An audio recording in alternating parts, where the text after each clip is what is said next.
We are live. Good evening, everyone, and welcome to this one and very special webinar from Team Scientific Committee. And the webinar is on Aspire for the Colonel Rangachari.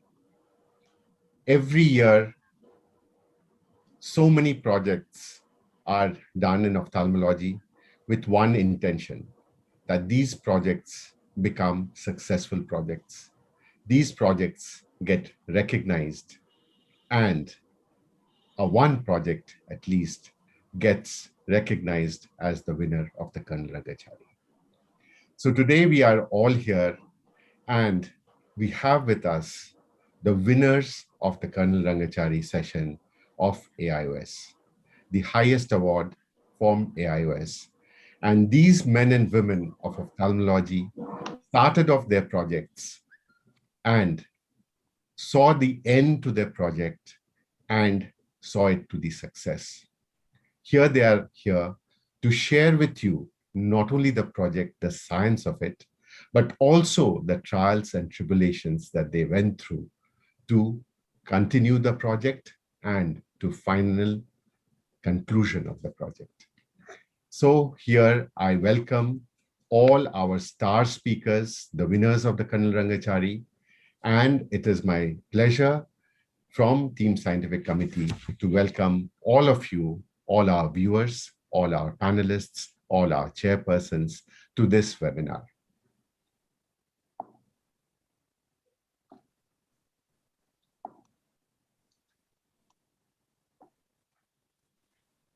So here we are on a very, very particular day, and it's the 24th of July, and you know how important it is to India. It is the day of Guru Purnima, and we bow our heads to our gurus, from whom we have learned, from whom we have been inspired, and for whom we are where we are. Thank you to the Governing Council of AIOS. Dr. Barun Naik sir unfortunately could not be present. Lalit sir, thank you very much for being with us. Harbansh Lal sir and Mahipal sir are joining very shortly. Namrata is also going to join shortly with Rajesh. Santosh, thank you for joining in absolutely in time. And Chitra, thank you very much. Arup is going to join in a short while. Thank you, the members of Scientific Committee, Amit, Feroz, Bhalla, Krishna Prasad Kudlu, Parikshit, Somshila, and Sonu. It is the hard work of all these people for which whatever you see in Scientific Committee goes on. And I cannot thank them enough because they work so hard and they are in the forefront of every webinar and even the AIOC 2021 that you were all a part of. Thank you very much. So we go on, before we go on to the presentations of the Scientific Committee, the star speakers, I would request our incoming president, the vice president, Dr. Lalit sir, to give us a small welcome address to the webinar and set the context of the webinar.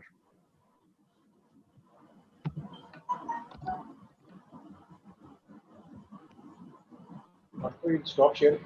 Yes, sir. Stop sharing.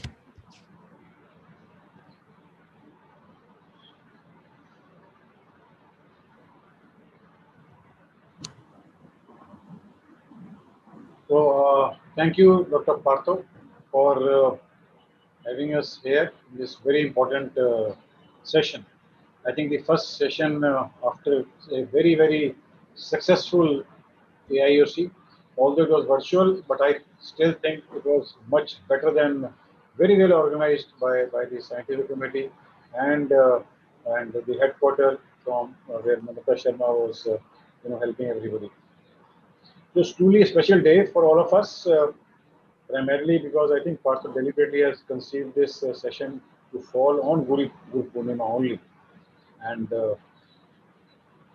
why it is truly special is because Colonel Rangachari assumes a very important position in AIOS awards. one of the most coveted award of AIOC, most prestigious, and therefore all of us, all the chairman scientific committee insist that it has to be presented by the chief guest at the inauguration only because of its prestige involved in this. And the reason I say so, why prestigious, is because total of I don't know the current, but approximately 2,500, believe me, FPs are submitted every year, and maybe the figure is slightly higher this time, but 25 FP are submitted, and out of them, 340 only are selected for presentation. That is nearly 14 to 15%. And we intend to maintain this percentage only because you can't, if you have too many of them, then the value of the award also goes down. And only 15% is accepted for presentation, and out of them only one per year gets the Rangachari. And this comes to nearly how much? 0.03% of the presentation, of the submissions, 0.04%. So you can imagine Natasha, LA, Mishra, Suven, how much proud we feel once, this award is given to all of you. And I remember, Suven, Anand getting award, Natasha, so many awards, and BP Gupta sir. So that is the kind of prestige involved. So you see, remember, 0.3% of the presentations get it, or 0.04% of submissions get it. So that is the reason I think Partho and this hardworking team thought of this, because all of us want that more the number of presenters should work hard. And what is there in say Suven or BP Gupta or Anand, that they get the award, and I know Natasha gets award every year, everywhere. So what is in them? What hard work and what kind of presentation do they make? What out of the box thinking they have? What translational research these people do? And why is it that does it touch the judges? So I congratulate all of you, and the listeners are, I think, fortunate that they get the cream of this presentation here. And I am sure that once they listen to all these so-called gems of AIOS, they will get motivated. In fact, I always, derive so much of motivation. Just to add this, because Colonel Rangachari was always held on the day 4. So day 4 is the day when people are, a lot of people start moving. So when I was chair scientific committee, I moved it to day 3 because day 3 is the peak. So I wanted more and more people to attend, Partho to attend this Rangachari session. And also, just to add more value to it, instead of the traditional president, president-elect, vice president, and they being the judges, what I had done at that time with the permission of governing council was that I put in all the past winners of Rangachari, because they know what pain goes behind it and how much hard work around the year, sometimes around the decade also, they have to put in to get this to be in the list of 0.04%. That is very, very important. And therefore, I, for last 2-3 years, and Partho also will agree with me, that if these people evaluate, I think they will do the best kind of justice to it. So I congratulate the entire, scientific committee team led by Partho, KP, Feroz, and JSB, Kudlu, Parikshit, Somshila, because they work hard round the year. It's not that they work hard for a few days just before the scientific committee or scientific AIOC, but round the year they keep working hard. And this time they have started the year with one of the very good sessions, I must say, Partho, and out of the box thinking. And kudos to the entire scientific committee for this. And with these words, I'll request Partho, let's begin. Thank you, sir. A quick word from Harbanshla, sir. I think Lalit has already spoken enough. So I think let's start the program. Thank you, sir. Wonderful program. Let's not be in between. So we start with the program with Alay, Dr. Alay Banker. And Alay, would you like to share your slides? Sure. I need permission to share. Yeah. Somebody else is sharing. It's your screen, Partho. You have to unshare. Okay.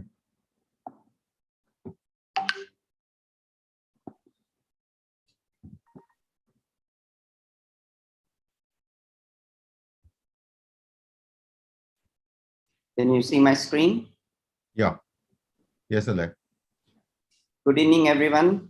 And I would like to begin my talk by paying my respects to all my teachers and mentors on this auspicious day, and would especially like to thank the scientific committee of AIOS and all the members for giving us this opportunity to share our journeys into what I call it my journey from compassion to innovation. So I started my practice on return of my fellowship in the US in 1997 as an exclusive solo retinal surgeon in Ahmedabad. And since 97, it took me almost 4 years since when I first attended a workshop on ROP by Dr. Azad in New Delhi. And this was my first inspiration and actually my exposure to what ROP is, retinopathy of prematurity. And then I had the fortune of doing a short-term training with the ROP expert, Dr. Mike Gannon at Stanford University, who actually gave me hands-on experience of how to do ROP. However, it was only in 2005 when the first use of anti-VEGFs in ROP was discussed at various conferences. I think first by Dr. Hugo et al. From Mexico, and then Dr. Hittner also, where they described their experiences in the use of Avastin in ROP. And, as I have been known as that, I always like to do something new. I always like to do something very controversial. That's what people tell me. And hearing these talks, it actually really caught up my imagination. And it was in November 2006 when this first baby came to me, was a 27-weeker baby, born of IVF pregnancy after 27 years of marriage of 44-year-old parents, extremely precious child. And if you see the picture, we did not have any fundus cameras. So I used the video indirect ophthalmoscope to do a video recording and then use the clippings to take photographs. And you can see how the baby looked like with the rush disease and the pupil not dilating with zero view. And it was after discussions with various ROP experts. And I would like to mention that not one advised me to do this treatment. So actually, I went against all my mentors' wishes, all my teachers' wishes, and I discussed this with the parents, and we gave Avastin, which was the first case of Avastin for ROP in India. And it was a magical result for us that just third day, we could see the disappearance of the neovascularization, the pupil started dilating, and then we went on to add laser. And this is how this girl is today. You can see we've been able to salvage the eye. She's 14 years old now. We went on to gain more confidence in using these injections. And this is another child, again, a 25-weeker with an APROP, or as now it is known as AROP. And we gave Avastin, which was used half the adult dose. And you can see the pre-injection photographs. Again, I would like to mention to all the youngsters that these are video indirect ophthalmoscope movies edited in the form of photographs. So you can do that. Anybody can do that. You do not need any expensive cameras. And it gave us very good results and more confidence. And it was the first time that we presented our series of 34 eyes at the American Academy. And they chose our paper as a press note to present as a groundbreaking research. And we also won the Best Paper Award in 2012 for our short series. However, this was not the end, and the controversy started. And you know how in India it is. And I was bashed left, right, and center all over the conferences and all over the podiums by all experts for using this. And they were right, because we did not know the long-term implications, the systemic absorption, the side effects. So this actually spurred me to do my research. And this is what my Rangachari Award was about. It was the anatomical, functional, the OCT and neurodevelopmental analysis of the use of Avastin for ROP without laser, a 6-year follow-up. So at 6 years, we tried to do this research to gauge all these parameters. And basically, we used the subjects where we used this Avastin. They were all stage 3 threshold with plus disease, with APROP, where we used Avastin in all eyes as primary treatment without laser as the first treatment. And then we had a series of 141 eyes with a mean birth weight of 1533. And I should say this is much larger than the published literature. And we had very good results, anatomic results, which we defined as the regression of the threshold ROP disease. And only 2 eyes needed more than 1 injection. We are not going into the details how many eyes needed more laser, but this was how the disease responded to 1 injection. So we then went on to do the study profile, and it was very, very difficult to do all this because I'm a single solo practitioner, and to get these done by various experts is difficult. So I took it up as a challenge. We found a very good electrophysiologist in our city who was kind enough to do the ERG and VEP of all the babies whom we had given Avastin. We had a very good pediatric neurodevelopment expert who did a very detailed DQ score analysis for us in the form of personal, social age, the motor adaptive, gross motor, and the language to study the neurodevelopmental effects. And this is, you can see how detailed it is there, and the somatometric. So we were very convinced, and this actually told us to do this in a big way. And I would like to thank Dr. Anand, who has been my mentor all the way.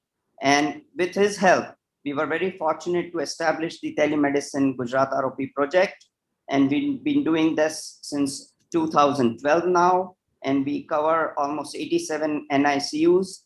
And we've treated more than 970 eyes so far. And we were fortunate to have Dr. Abdul Kalam and Dr. Sunita Williams visit us for this project. Again, this is not the end. So it's been more than 10 years since we've used anti-VEGF, and what we are doing now is to try and study the long-term effects in the form of OCT examinations and the visual fields. This is the most important because nobody has ever studied the visual fields. So what we found that in patients who received additional laser had peripheral visual field restriction, while the patients, these are the 30-2 you can see that the patients who received Avastin did not have the peripheral visual field loss. We also studied the vitreous examination, and regarding the futuristic, we are trying to do some AI studies along with the Harvard to gauge the risk factors and the response of anti-VEGF in ROP, as well as we want to find out a very cheap tool whereby every person who does an ROP examination can document. And with a startup company, I have devised a very simple attachment where you can record it on your smartphone. By a simple attachment, you can attach your 20 diopter or a 28 diopter lens. And these are the pictures that you can take. And documentation is one of the most important aspects in doing any research. So I would like to conclude that in order to be different, you have to be dare to be different. You have to dare to do different with some out of the box thinking. Be like a stem cell, differentiate yourself from the others. I know you are going to face severe criticism, but be ready to face failures. Passion and perseverance will lead to achieve new heights. And I think the biggest aspect of achieving new heights is you should give back to the society after achieving the biggest of the heights. And I think this is the biggest award one can look for in your life. Nowadays, the youngsters have a great advantage of social media where they can do research with various liaisons, with various WhatsApp groups, social media, and it has become very easy for them to do a lot of research with other faculties. I would like to end my talk by thanking all my babies and their parents, and of course, not to forget my mentors, my colleagues, the Trust Hospital where I run the project, and my patients and parents, and of course, lastly, my family, without whose support I would not have been able to do this research. Thank you all for a patient hearing. Thank you very much, Alay. And thanks a lot for giving the insight into that research as well. The research question that occurred to you and how you have really made us proud, how you have really helped so many eyes, and kudos to you. So Amit is here. Amit, you as a discussant for Alay, will you please open the discussion? Excellent, Dr. Alay. What I'm impressed with is that everybody says awards always goes to institutes. Most of the awards are taken by institute practitioners. But after listening to you and looking at so many other speakers, I mean, it is not that only institute practitioners are eligible for awards, or only they can do hard work. Even a solo practitioner, if he has out-of-box idea, he can implement it and he can aspire for Rangachari or any other award also. So I'm very impressed, and I think it's a legend that a solo practitioner in a place of Gujarat has come up with such a nice project, and kudos to you. That's what I would like to say. Lalit sir, coming to the retina part and other things, I think you are an authority in that. I have seen LA's work right from the inception, in fact, and I have visited his clinic also when he had just started, and I know how he has grown very slowly but steadily, and how he has won so many papers in American Academy also. And he's one person why I envy him is because he's one of the first person to try and try. I remember he used to try Ron also, radiolocking neurotomy. Then he was the first person, LA, you remember when Yes. we used to actually fight with him. He has been very straightforward by saying the role of Avastin. And even when I used to chair sessions, I will ask LA, why are you doing this?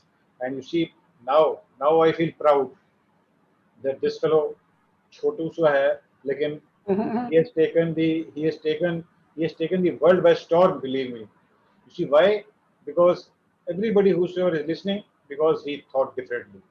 He had, you see that the patient that November 1996, you were telling 2006. That that baby, born very precious baby after 27 years of whatever, so IVF, but he tried.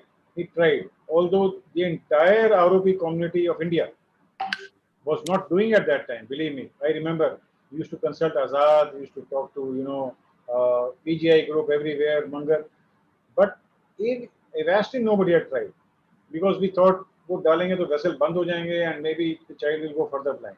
But he had the guts, he had the belief, and today he was the first in India. He won so many awards, and I'm very happy. Like Amit Porwal was saying, you see that shows the transparency in AIOS that anybody, believe me, it is not only RP Center or Shankar Netralaya who goes on to win awards. It is the thought, and then today again he's not he's again not resting. He's restless. That today again is working on AI with Howard to I'm sure in another few years, what to talk of Rangachari, he'll won numerous other awards. So very happy to see LA winning so many accolades not only in India but abroad also. I have heard him try, you see, biosimilars also for the first time. You see, I was there in American Academy when he was presenting as one of the first experience of biosimilars. All of us were used to be very afraid of trying this Inta's biosimilar, but he tried. He presented a series for the first time, and I remember in that session, maximum questioning was there on biosimilars to LA only, and he had that confidence. And today, believe me, we do not differentiate whether it is Lucentis, Eccentrix, or Razumab. And hats off to LA for this. Thank you very much, sir. I just want to make one comment. I think the best part about Dr. Ale Banker's presentation is that it was not just about one award. It has continued several years after that. And I think it is very important to maintain continuity into your research. So you're working on one thing and then you work on the other, because that's what, people recognize. So continuity into research on the same subject is very important. And I think, you've brilliantly personified that. And one thing I wanted to add was, which a lot of people may know or may not know also, I don't know how many in out of the 25,000 people in the AIOS know that LA was picked up by the Gujarat state to pursue this study. LA, I'm right that Gujarat, government had picked you up for this work. Yes, sir. Yes, sir. So, sorry, I did not project this slide before. He is a vitreoretina surgeon and a uveitis specialist, director of Bankers Retina Clinic and Laser Center, Ahmedabad. He's director of the Gujarat ROP telemedicine project, Polio Foundation Hospital, Ahmedabad. Really proud of you, Ale. Thank you. Thank you so much. Very much. Thank you all for the kind words. And I would just like to mention that I cannot just thank enough Dr. Anand, because he's been my true mentor, inspiration, and friend. And I don't know how many of you know, but this is now my mission in life. And I have devoted my entire earnings from ROP into charity. I do not charge a single patient, not only for screening, but also for treatment. And so we do this entire project on a complete compassion project. Thank you. Fantastic. I think, we should give a standing ovation for such words and such deeds, Ale. Fantastic. Fantastic. Great, Ale. Thank you so much. So let us now come to the next person. And again, we carry on the legacy that Ale has just professed. And that is Dr. Anand Vinekar. And he won the AIOS Rangachari in 2018, professor and head of department of the Pediatric Retina Service at Narayana Nethralaya. And in India, he has founded the program and he's the director of Kid Drop program. So over to you, Anand, and we intend to hear from you lots of stories beyond what we have already known. Anand.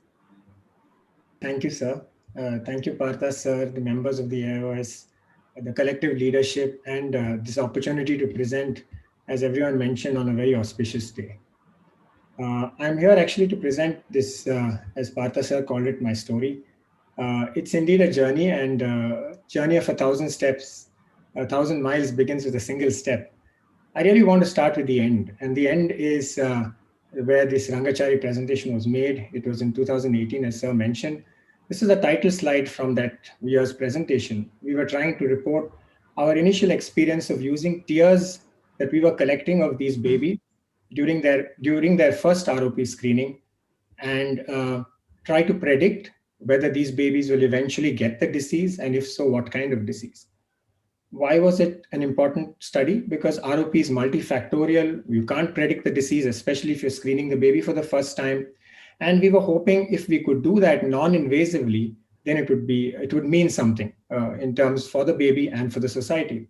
We were, of course, looking for pro-angiogenic factors like VEGF, which we all intuitively know has some correlation, but also other factors. We found actually 20. We boiled them down to 10 in these 4 families. And then we looked at how these would play out with the kind of disease that these babies may eventually develop. No disease, some disease, or disease that required treatment. And you can imagine all this was being done with a single tear sample taken on the first time when the baby was undergoing screening. We could also initially predict what was going to happen in terms of the disease later, whether it was going to progress or regress. Yes, so it was non-invasive. We also not only detected the correlation of these angiogenic factors, but for the first time also brought out the role of inflammatory proteins.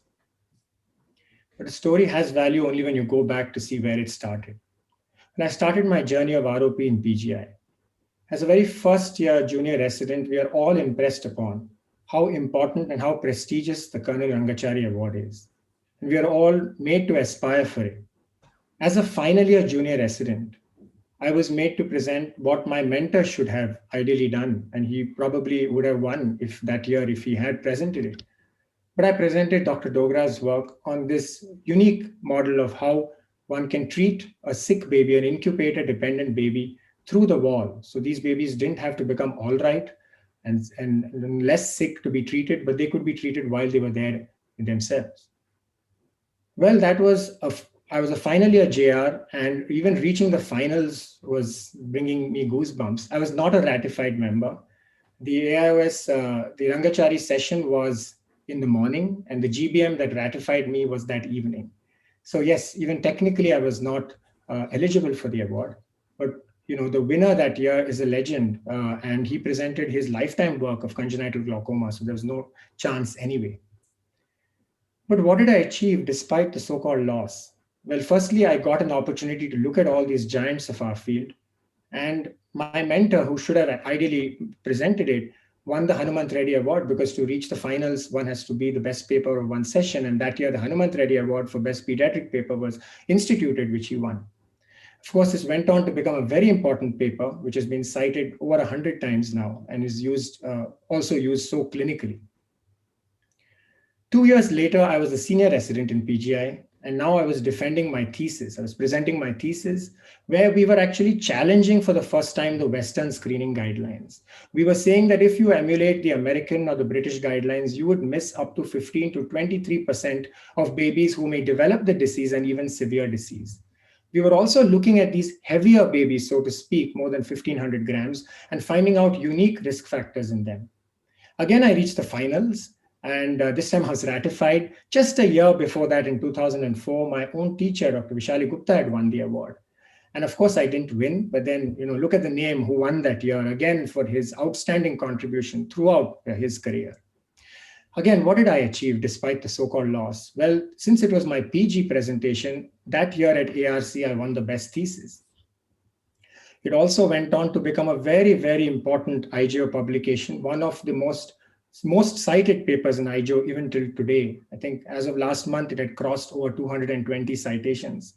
More importantly, in India, for the first time, the national guidelines took cognizance of this paper and said that we have to deviate from the Western guidelines and start making our own guidelines. And that's how 1750 and 2000 grams came into the national guidelines. And today it's so concrete.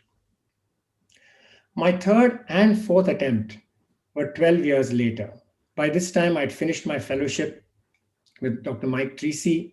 What a beautiful coincidence that today's IGO cover article had to have him on it. And on Guru Purnima. So after I came back, we started at Narayan Netralia what is actually the India's first telemedicine program to serve in the rural areas. Why telemedicine? Well, the need was obvious. We have such few specialists and millions of babies to screen, all in the rural areas. We were trying to replace the so-called ROP specialist who uses an indirect with a camera. We trained and validated tons of technicians, and it took us almost 7 years to make that first publication on validating the telemedicine model. We even started doing treatment in the outreach, and we had to take bus journeys to travel about 600 kilometers to do that treatment. What started off in 3 NICUs is currently in 127 NICUs across the state. Over 3,000 babies have been treated, and we're just going to reach the 2 lakh babies probably by the end of the month. But we knew that to expand this program pan-India and pan across middle-income countries, we had to come up with a low-cost camera. The work literally started with the thermocol protocol and then went on to make a prototype, which is what I presented in 2017 as the PI of this study. We had worked with Department of Biotechnology and IIT Chennai. It was the camera that was going to fit into a suitcase with 2 new international patents without any reverse engineering, and the economic benefits were tremendous. We reduced the cost of the camera, the CapEx, over 6 times, and the recurrent cost by almost 5 times. So was it going to be the 3rd time lucky? No, it wasn't. Another paper, however, from my own institute won. It was Institute Pride over personal. 1 minute left. Natasha is going to be presenting that, and I think it highlighted our Grow Lab work. What did I achieve? Well, it was a paper that has now become a benchmark for all low-cost cameras. And to a surprise, we were awarded by Government of India the Innovator of the Year award. Getting back to that Coimbatore paper, which eventually won it, it was not just the fact that we took translational medicine, taking tears, putting it into our own lab, analyzing it, and and telling the world about the impact, but also that we took it to the social impact, where we were trying to invent, and this is now work in progress, where these babies in these rural areas are going to be tested during their screening, and we are able to predict which of these babies need to come back for a quicker follow-up. Imagine the impact. So 3.5 million babies need almost 17 million exams. If we are able to predict which of these might actually develop disease and when, you might be able to reduce their number of sessions by 1/3 or even half. And yes, the award did happen, and receiving it from a Nobel laureate that year who has his lifetime work has been in child labor and child education was even more special. That year was also a double whammy, winning the Innovator of the Year for our laser simulator in the ARC. So what did I learn from this journey? You can never work alone. You have to work with a team, in our case, in both industry and the lab and so on. Own your work, take ownership of the work, make it yours. Don't present somebody else's work. However good you think you are, when you are on that stage for the finals, you will get goosebumps. So practice this presentation. I did it more than 30 times before I walked up on that stage in the finals. You never lose, you only learn. And if you really, really want something, never give up. And if you don't give up, you will get it. Most importantly, be humble in victory and gracious in defeat. For all of us like Ale who work in the field of ROP, there can be no end. Well, as long as there are babies to be treated and blindness to be prevented, there'll always be a work cut out and miles to go before we sleep. On Guru Purnima, I'd really like to thank all my teachers, mentors, seniors, and friends, and all our collaborators who've been with us through all these years. Thank you. Anand, what a story. What a story. Thank you so much. Thank you. So, Lalit sir. The only thing I would say, winners are restless. People think that, Anand has got all the facility and he will, and he's hardworking and this thing. But you see, he has been trying and trying. So, lesson to be learned for everybody, all the listeners, because the scientific team led by Partho has devices primarily to motivate others. And you see, today, the people who are listening, they're fortunate to listen to the story. And I'm sure this will be available, Partho, in the YouTube for some time. Yes, sir. And it should be available at your site for some time. Because for all the youngsters or even people like us to learn is first attempt, second attempt, third attempt. Don't lose your heart. Because I remember the Office of Chairman Scientific Committee, when Anand's paper was declared as a session best paper, he grew more excited. And he was, taking rounds of that office. Sir, presentation, nahi Anand, your presentation is definitely there. And he then went on to, I remember Anand, that scene. And because he had that belief, you see, fourth attempt, still not giving up. Still not giving up. And today, you see, where has this project reached, Kids ROP project? And in entire country is Anand proud of you. And I know that Mangat program, when he presented that incubator wall laser, that itself was a landmark project. But he, waited and waited. And he has been very kind enough, he has been very humble to say all these three winners, namely Natasha, Sanwan or Mandal, they were all worthy winners. But still, he kept working hard and hard. So I would say, winners are not restless. Winners don't rest at all. Winners are, and they're always humble, like Anand is. Very, very humble human being, and very grateful to the entire team. So those are the qualities, apart from hard work, research, all the facilities there, but these qualities also, make them the winners. So hats off to you, Anand.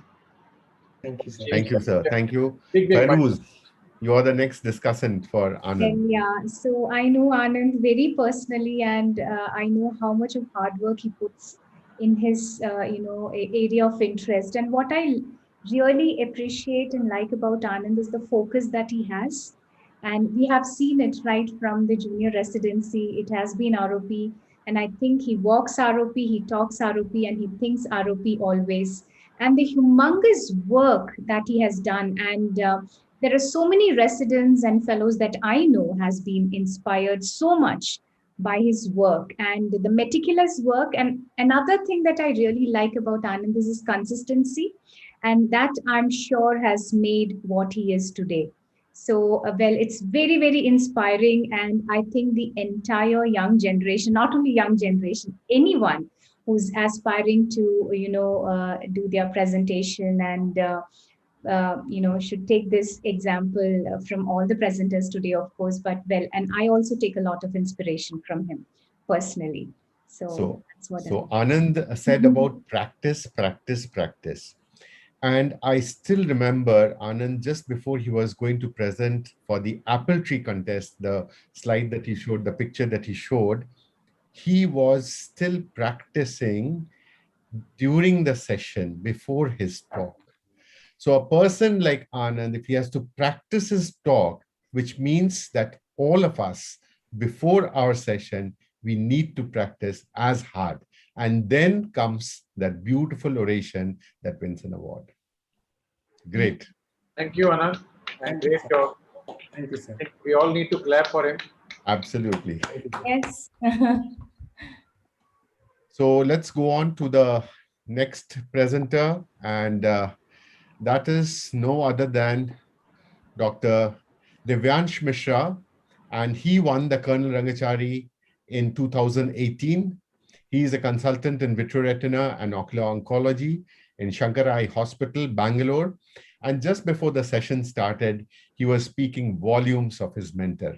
And I'm sure right now also, he will tell us how he did his project and how much his mentor has helped him in the project. Welcome, sir. Maipal, sir. Thank you. Sorry for late joining. Have to work also. Sir, you are working very hard. Yeah, have to catch up. I also just came actually in time. Danda sabke upar hai.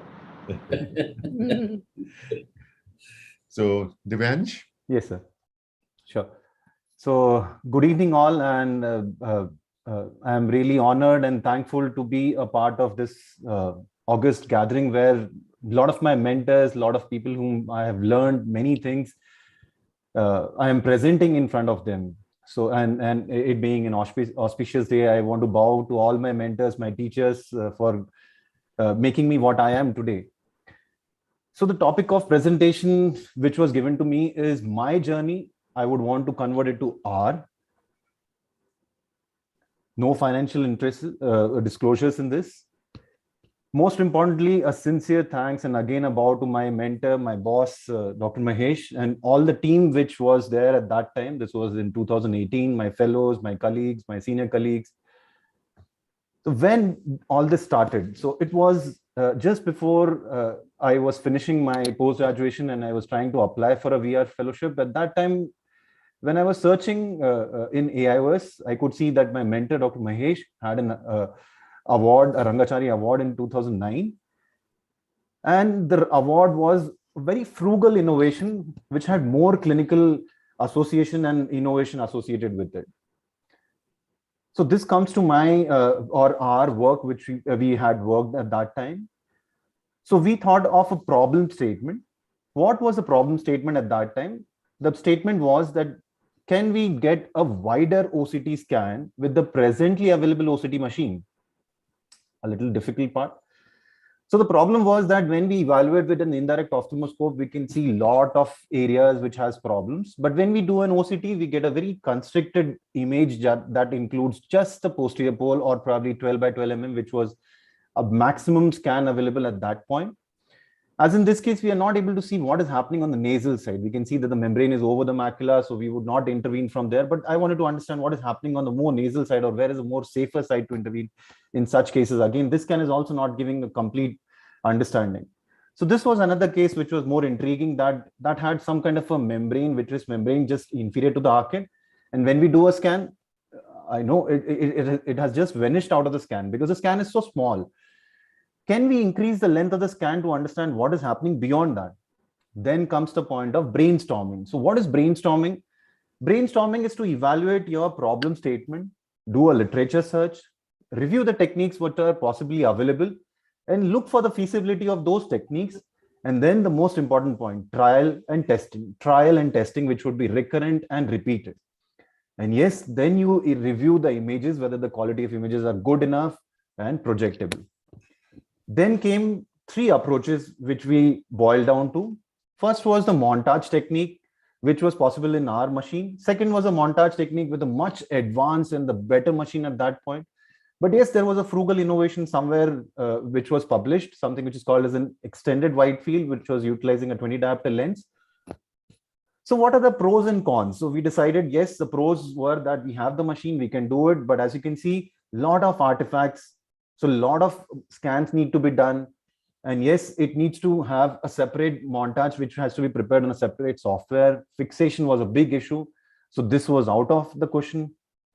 And yes, big machine, which has good quality, better inbuilt software for a good montage. Again, our institute cannot afford, considering it is an NGO. So unavailability of machine, this is also out of the question. The third one, the frugal innovation, which was more readily available, like a 20 diopter lens, which can be put onto a trial lens and can be done, but it requires a learning curve and it gives a minimal increase in the size of the length of the scan.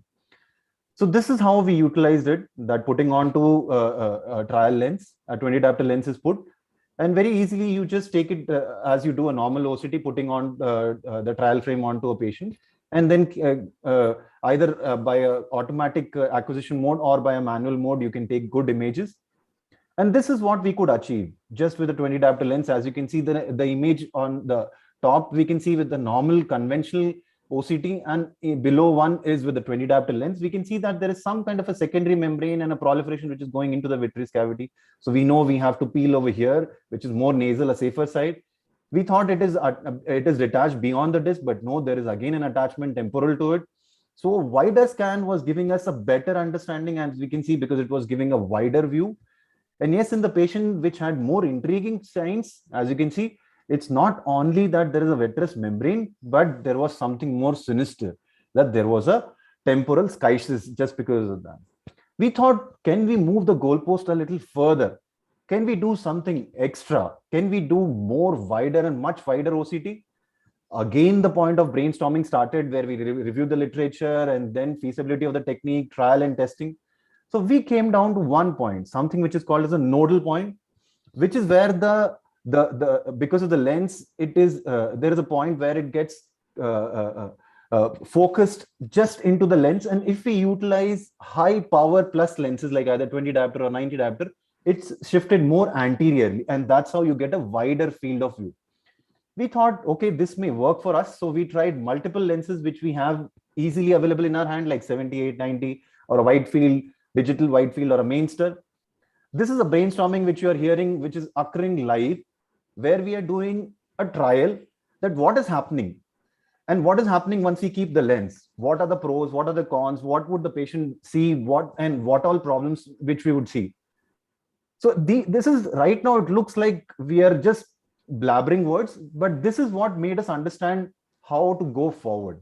And then we could achieve this, that once we switch to a manual mode, make it to a myopic or a high minus side, take the lens, how we keep it like a slit lamp biomicroscopy, and then center it over the pupil, and then manually change the Z axis. As you can see, a wide angle view is very, very beautifully seen, and if required, some kind of a minimal maneuvering can be done.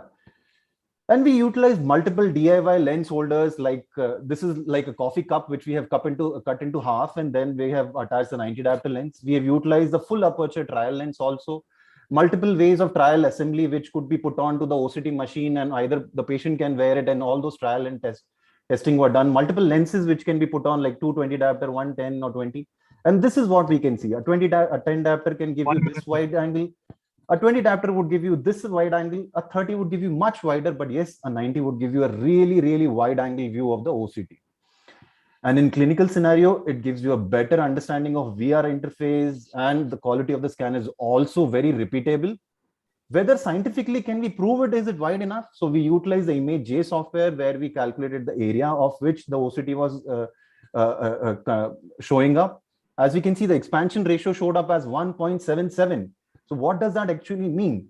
That it implies too that we can actually have a widest angle of OCT, as you can see over here, which is approximately near to around 20 mm.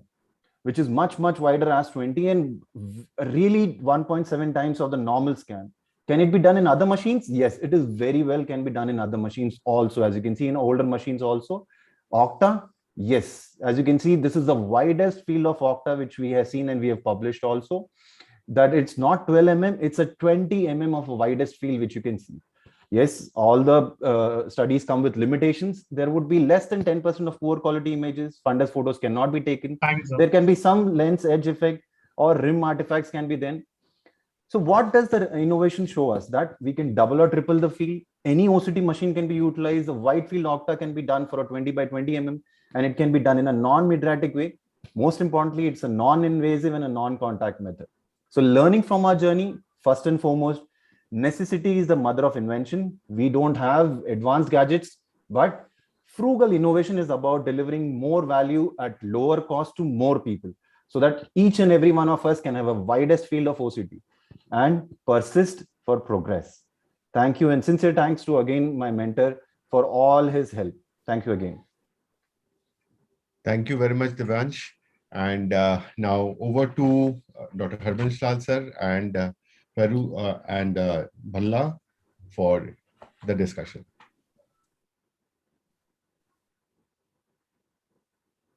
Yeah, I think it was a wonderful innovation, and like Dr. Divyan said, we may not be having the advanced machines, but we have one thing we have to be proud of is that we Indians have advanced thinking, advanced intellectual capacity, and that's what Divyansh did.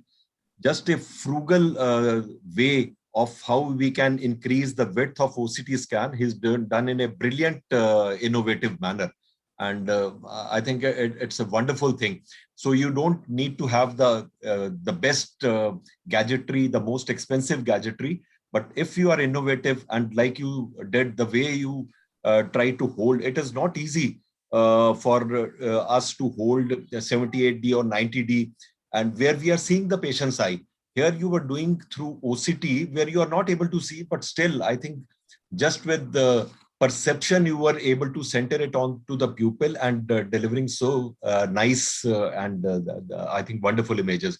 And then making innovation with coffee cups and holders. Brilliant innovation. I really salute you, Divyansh. You've done a wonderful job. I would only thank my mentor because all his inputs were there in whatever we did, and all his support was there. So my mentor, Dr. Mahesh, thanks again. Harbans sir.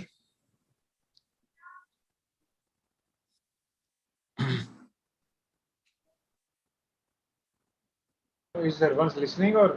Harbans Lal sir. Comment, sir, Dr. Lal sir. Harbans? Dr. Harbans sir. Yeah. Yeah. I think it's a really fantastic innovation and very good idea. I don't know how practical it is for the others to emulate. So whether it is really easy to use or whether it is really too complicated for an average eye surgeon to use it, that I would like to know from Divyansh. This is one of my videos where I am doing, but all of our fellows are very capable of doing such kind of OCT. So as you can see that we are on to the next thing to try to make a kind of an adapter which sticks on, as I showed that there was a cup and then which can be stuck onto it, and then so we are working on that, and we are working to make a kind of an adapter which can hold on to the lens and then avoid all this maneuver which certain people who are trained into it can be done. So yes, obviously we are working on it. Great, Divyansh. I think we look forward to that adapter because it looks that he has made a wonderful innovation and a very good OCT pictures. But at the same time, maybe because most of this is done by optometrists and young people, I really don't know whether it will be easily adaptable to others' practice or not. So there's some, I think the development of some type of attachment would be great. Sure, sir. Thank you. I think, sir, one thing that is so important when one listens to Divyansh, the question that was answered or the question that he asked himself, the amount of the extent of what the OCT was giving and is still giving to all of us is so small. if we could expand that OCT and if we could see a panorama of the retina and how much that would have helped the VR surgeons, not only for the surgery, but also understanding the extent of the disease. And I think such a simple question, but it was he who struck it. So I think the importance is to see the extraordinary in the ordinary findings.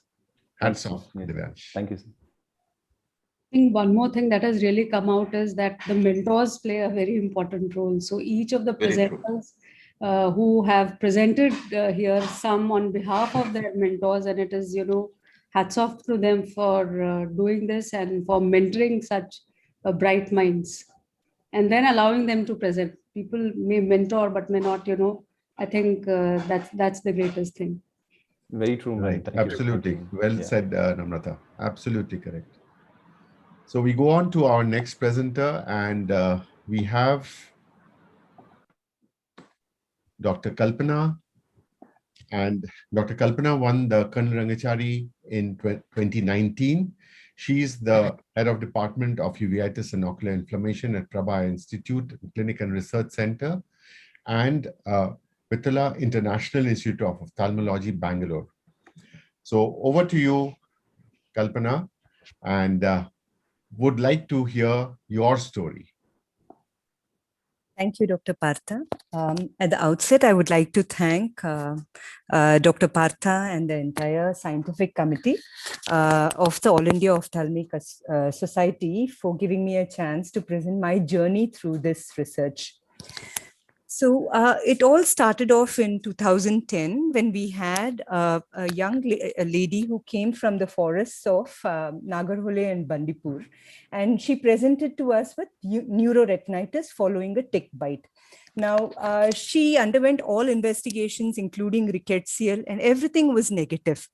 All her symptoms were like Lyme's. So out of personal funds, we had her sample taken, blood sample, and sent it to France. And this came out positive for Lyme's, both on ELISA as well as Western blot. Now, since then, we had 3 more such cases from around the same area who were all ELISA positive and Western blot positive for Lyme's and everything else negative. Now, as we all know, Lyme's is caused by a spirochete called Borrelia, and this is transmitted by infected ticks of the genus AIOS-SC.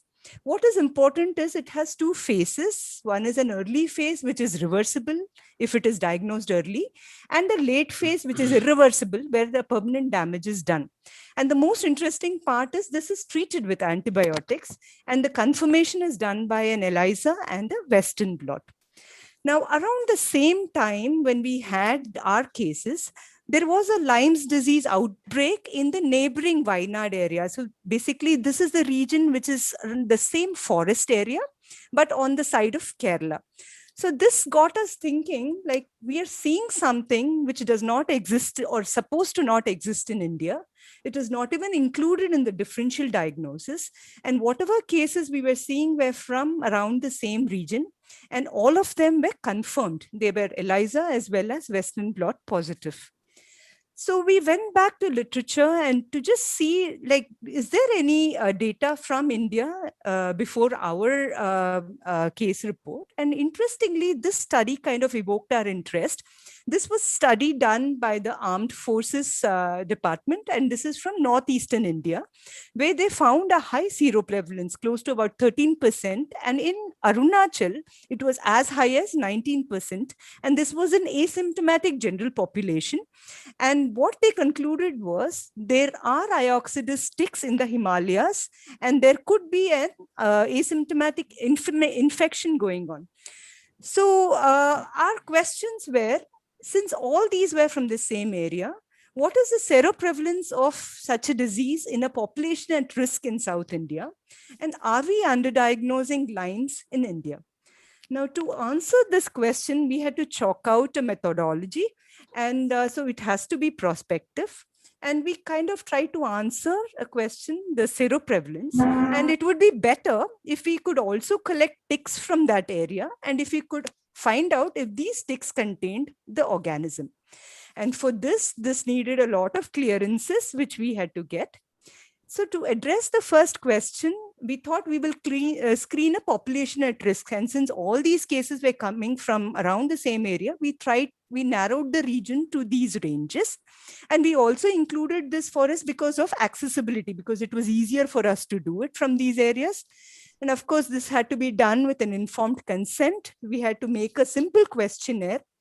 We needed to do a complete ocular and systemic examination. So we needed to look at a team which had both ophthalmologists as well as infectious disease specialists. And we had to also look at the serology, for meaning which we had to collect the samples, blood samples, which had to be subjected to ELISA as well as the Western blot. And so we included the forest workers and their families from these areas. And this was the seropositivity, the definition. So for the second part of the study, we also had to collect the ticks. And for this, we collected around 800 ticks from these forest areas by this particular method. And we had to do this by a multiplex real-time PCR to see if this organism was present in these ticks. Now, what is interesting is when we conceptualized this idea, this was way back in 2015. And over a period of time, the technologies also started changing. And we started getting this next-gen sequencing. So this was also used in the second phase of this study. And statistical analysis was also done for our data. Now, this initial seed idea was probably mine, but this would not have grown if it was not the efforts of Dr. Krishna, who was already doing a lot of translational work with higher centers such as Institute of Bioinformatics, and Dr. Praveen, who had a lot of contacts with the forest department. So I think this was where our networking started, and to get what we wanted to achieve. And the neurovirology team headed by Dr. Ravi at NIMHANS was already doing a project on rickettsia. And at that point of time, so they had a lot of idea on how to go about this study. And they helped us a lot on formulating our study. And of course, the statistics team at NIMHANS. We didn't know how to collect ticks. We didn't know how to, what tests we need to do. So this is where the forest department as well as the Department of Parasitology came in, and we approached them on how to collect these ticks. And these organizations, the Wildlife First organization, helped us in getting all necessary permissions from the Forest Department, which is a governmental agency. And as we all know, a prospective study like this involves a lot of finances, and this would not have been possible if not from the grant or the financial support from the Indian Council of Medical Research. Now, this is a few pictures taken, the way we screened these patients, the way we, these were not patients, it was actually the forest staff, and the examinations done, the blood samples drawn, the way we collected the ticks from deeper areas in the forest, from all sorts of animals also. And finally, we were able to screen 518 workers, obtained 472 blood samples. And what was interesting was we had a 19.9% positivity, and out of which 15.6% were positive on Western blot. So these were all confirmed. Again, this is a part of the study where it was more significant in patients who, in forest workers who went out and who were exposed to tick bites. And this is how we classified the infection: recent infection with previous exposure, recent infection, past infection, and no infections. And we also tested these samples if there was any cross-reactivity as well. So the first part was what I presented for the AIOS, and this is the subsequent part where we did a examination on 250 ticks, and we had 4 positive for rickettsia. There was 1 which was indeterminate for Borrelia, but it was not confirmatory. So at this point of time, we decided to do a next genome sequencing on these ticks, and this is ongoing. We are still awaiting our initial analysis of the bioinformatics data. What is interesting is, actually, when we look, this paper had come out at that point of time, and they did see AIOS-SC tick in the same region where we were seeing this high seroprevalence. And after our case, we are having increasing reports from almost, in South India as well as from North India. So this study has actually opened our eyes. We have a high seroprevalence of infection in our region. And probably with the current evidence we have, Lyme's is underdiagnosed in India. So how do we apply this research to our clinical scenario? This is new information for all of us, where Lyme's was never included in the differential diagnosis. So if we have a person coming from an area which is at risk with a positive serology, I think it is important for us to treat. So post my research, this research, I think my 2 cents for young researchers are, it is important to definitely get into research, because it breaks the monotony of your daily clinical practice, and you should do it because it is fun. Always identify problems which you encounter in your field, because it becomes easier for you to go about trying to solve it. And always, I think we should keep the methodology simple, and it should not be very grandiose. You should know your limitations. If you have very grandiose ideas, you may be very disheartened. So keep it very simple. For me, awards and publications was not an aim. I know it will follow if you really do good work. And though we are not from a very big institute where research is very where it is there, this study has helped us. It is easier for us to network with bigger institutes, and you need not be in a big institute to really do good work. And the most important takeaway is, I think when you do any research, your mindset should be positive. You should always have a positive approach, and just like how our previous speakers had highlighted, hard work and patience is the key. And I would really like to say this particular quote, this phrase from Paulo Coelho, that when you want to achieve something, all the universe conspires in helping you to achieve it. I thank you all. Thank you very much, Kalpana. But what a journey. The journey with a passion, and it took you to forests, it took you to ticks, and it took you to Lyme's disease and exposing everything that we had to reread, and it is there very much in India. Fantastic, fantastic. So over to Feroz and over to Santosh, and Dr. Somshila, I think, has excused herself. So Bhalla. Yeah. So for the discussion, please.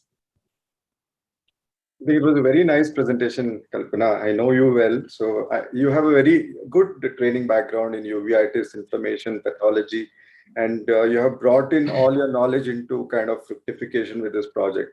I suppose it was a very well-planned study. You challenged a dogma that Lyme's disease does not exist in India and planned a study which was a bottom of the pyramid, broad-based epidemiological study, which had a very high science at the background of it, right? So I think it was done very well. But what is very important is that there seems to be something in the air of Bangalore, something called vitamin R, which predisposes all of you to, aspire for Rangachari and get it. There are too many winners from Bangalore. Very nicely said, Santosh. Well, I can also take credit because I am from Bangalore and I won Rangachari when I was a resident, and immediately following that, Namrata also won as a resident. So, long time ago. Santosh tutored me for, the next year Rangachari once he had got. So we went running to him, how do you make slides? So I do remember that he actually, I used the same template which he had used. So I just copy pasted my, research on that. But I do remember, and to get it as a resident was a big thing. Yeah, basically, all the 4 presentations have been from, they're young, but of course they're mid-level professionals, right? So not to discourage residents and fellows to, from getting Rangachari. Actually, they can get it if they try hard, and their thesis they can work on really well, and that could be one of the, platforms for presentation. I think that's a very important note, Santosh and Namrata, both of you made, that, for the residents, the mentors should propose the thesis in such lines that it can be path-breaking. So the mentorship is also so important, and the quality of the thesis, because a resident spends 2 years to 3 years for the thesis. And if it is something that really answers a question, It might answer in the positive, it might answer in the negative. But whatever the answer, the thesis itself can go on to a culmination of learning new facts for ophthalmology. I think at that point in time, that is your best bet, because that is the time, when you've left no stone unturned and you know about it maximum. And your guides have to be, kind enough. Both my guides, Dr. Vajpayee and Dr. Anita Panda, were kind enough to allow me to present. So likewise for Santosh also, I think it was Dr. N. Sood, sir. So Dr. Sood and Ramanjit. Yeah, so they have to be kind enough to, let you go. No, I think kind enough everyone was. Even I would go back about 10 years more. I don't remember epidemic dropsy or silver sulfur that was presented. I don't know, one of the two or both times. So I don't know, Partha, you need to do something restricted to residents, because earlier it used to go to only residents. I think I was a senior resident at that time or whatever, and not a faculty. So most of the people were residents when earlier it used to happen. I don't know, maybe Lalit I remember that epidemic dropsy, which glaucoma, it was in Palam area, remember, Mahipal? Yeah. Santosh was also involved there. Because ultimately, Mahipal put us into that, research mode, and more than 7-8 papers came out of that. And everything, you see, मैंने Mahipal को बोला, मैंने कहा Mahipal इसमें क्या कहता है, नहीं, भी करना है, treatment भी करना है, pathogens भी निकालनी है, सारा कुछ, everything got changed because of his, intrusive nature and bar poke करने के लिए, and he used to poke us so much. But later on we realized, in fact, he told his brother also, Mahipal. Then neurophysiological studies also came up. So a lot of things came up. But only thing I would, apart from what Partha was saying, Santosh and Namita, mentorship is very good, but documentation has to be world class. See, documentation plays a very important role, so as to impress upon others that, it's really important. I think one more thing which Kalpana has brought out and which should be highlighted is that, being a private institution, they've got a grant from ICMR, Indian Council of Medical Research. And there are various organizations like ICMR, DST, DBT. They are giving grants to, non-governmental organizations also. So you need to know this because they have a lot of money to dispense. The only thing that we are not, or most people are not aware of it, and so they don't submit the grants. So I think Partho should also, through the scientific committee or through AIOS, also impress upon them, or help them to submit their grants so that, they see the light of the day. Absolutely. I think taking up from where Dr. Lalit left, I think what is very important, and even what Dr. Kalpana has proven, is that irrespective of the problem, whether at that particular time you feel that it is minuscule or it does not lead to anything. So if you really do a deep dive into any problem and get yourself involved, I think that is something very, very important. And who would have thought that she could come out with such excellent work and publication, which would spur even other people across the country to kind of come forward and report. And that's what basically, nothing is small enough. So it's actually, if you go into the detailing of some particular, even the smallest aspect, that is when your publications come out of it, or you have to be a master of very little. That's about it. You can't be looking at a huge canvas of things. So you have to do a deep diving into that. Absolutely, sir. Great. Now we have Dr. Natasha, and here again, a deep diver. So Natasha is there as Chief of Cornea and Refractive Department at Natasha Eye Care Research Center in Pune. So over to you, Natasha, and your story.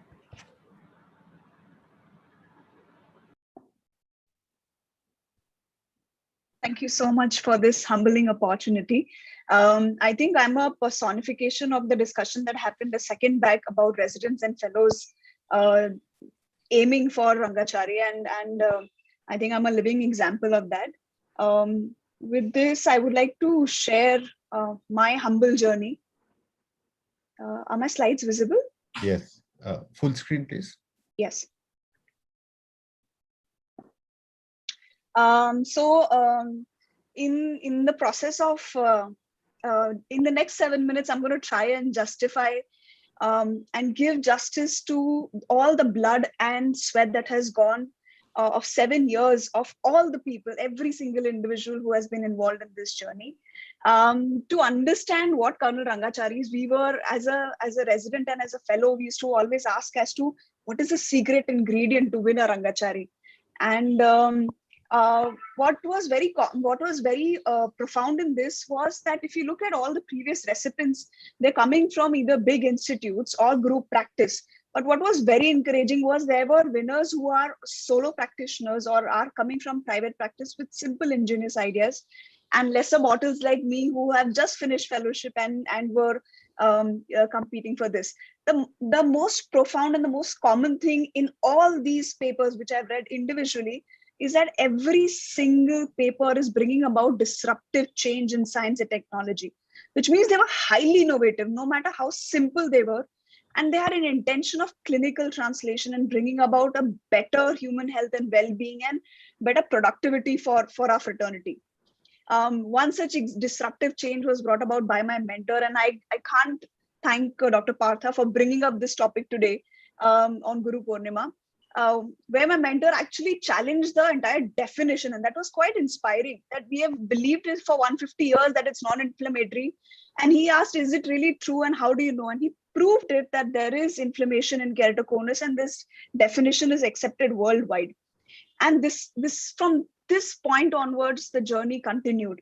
But what was very important was that understanding the mindset of a Colonel Rangachari winner was that once I sent him a message and I told him, sir, we should celebrate. His response to that was, let's start brainstorming for future projects. I'm just boarding my flight. And that just explained that, this journey is not something that you can sit back and celebrate it. It involves a lot of thinking from day one itself. So in this process or in this journey, we started asking as to the basic question. Now, ectasia is happening at a molecular level. So why are we not looking at keratoconus from a molecular level? Why are we primarily looking at only the clinical outcomes? So there was a significant knowledge gap. So we were feeling that probably we are not getting the desired outcomes because we don't know what is happening at a cellular level. This was the basic intention of the entire work. And this was a part of my PhD work or the thesis as we were discussing. So what we used to start doing is at the beginning of the clinics, we started collecting biosamples of all the patients who were a part of it. By the end of it, by the end of the day, we used to sit and we have collected almost 6,000 patient demographics and put into Excel sheets and days and nights together, figured out which keratoconus is stable and which is not. And in this entire process, what we found was that there were stronger validations of what molecular research we were doing. That there is inflammation and there is lack of endogenous cross-linking in keratoconus. This was the only molecular signature we were getting. Now, after this, I kept asking my mentor as to I'm presenting these papers, even in, I could not even qualify for, my abstracts did not even get accepted at various national and international level. So I just kept asking sir as to, I can't see a way through. I mean, how will I finish my entire PhD if I can't even get a paper through? And he just kept telling me that, at least can you see the next step? And I was like, I'm just a clinician and probably the best I can do is operate and then see patients and make sure that they are doing okay. And he said, okay, let's focus on that and the answer will come to you. So we went back to clinics. We also, in that process, in that humility, we just started working on the clinical outcomes. But my PhD was entirely on the etiopathogenesis and it was a mol bio PhD. So I just kept telling sir, where is that disruptive change that is happening? And that's the time that my mentor said, okay, you just sit and observe certain things in the clinic and probably you'll find answers there. And this is what we were doing. One of the evening, we were looking at different grades of keratoconus. And I was just asking, sir, do you notice that in every topography, no matter what grade the keratoconus is, the disease is primarily localized. Does that mean that this may have a different molecular signature and that's why we are not picking up a different trend? And that is when he said that probably, and if you feel that is a question, be brave enough to ask for help. And that is the time we asked for help from the brilliant scientists at GrowLab. And we started questioning them that what could it be that there's a different molecular signature? The first thing that I asked them is that my intention at that time was, sir, I need a paper for my PhD thesis. Do you think this has been done before, and is it novel, and do you think it's going to go through?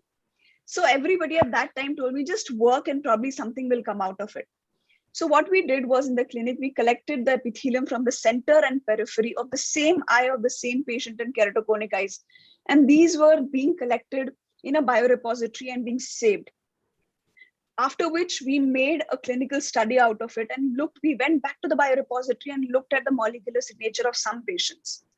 And quite honestly, at that point of time, I was very grateful for all the cross-linkings that I have done, sitting for one hour, doing the Dresden protocol and collecting the epithelium, because at that point, I was very grateful to at least have a glass, forget of glass being full or empty.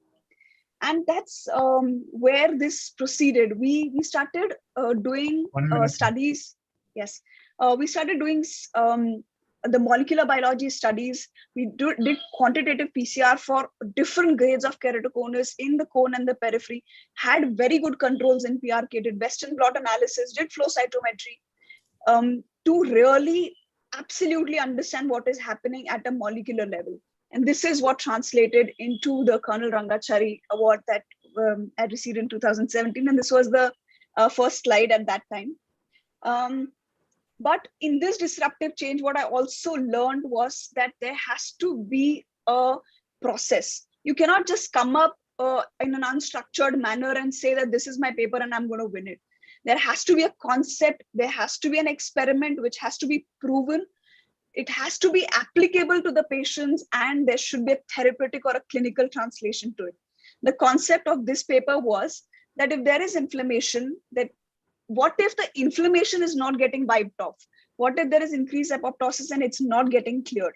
And that is what this paper was.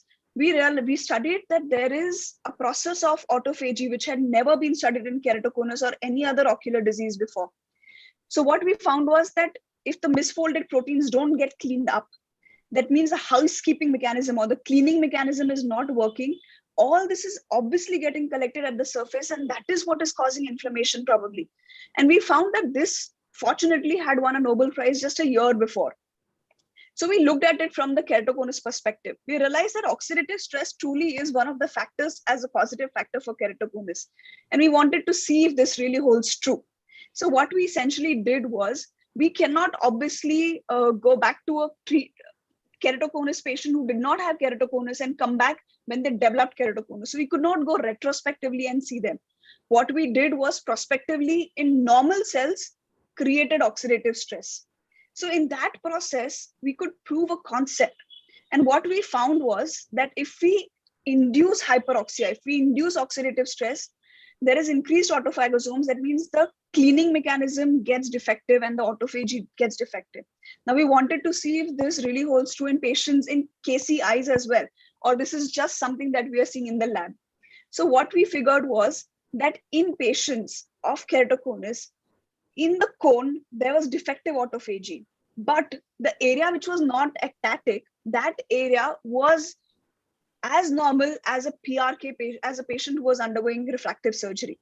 So what we essentially found was that truly there is defective autophagy, and this could be one of the mechanisms which could be possibly a pathophysiological mechanism for progression of keratoconus.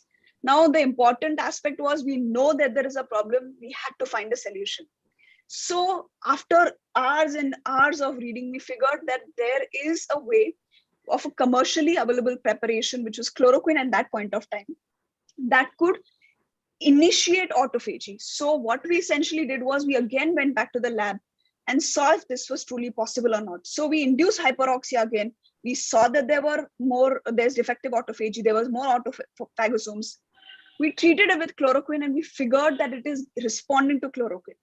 So we were very, very excited that, there is optimal autophagy just by eye drops. Further, we decided to look as to what are the other targets. And we came across this disaccharide, which is currently primarily being used as a lubricant, which was trehalose.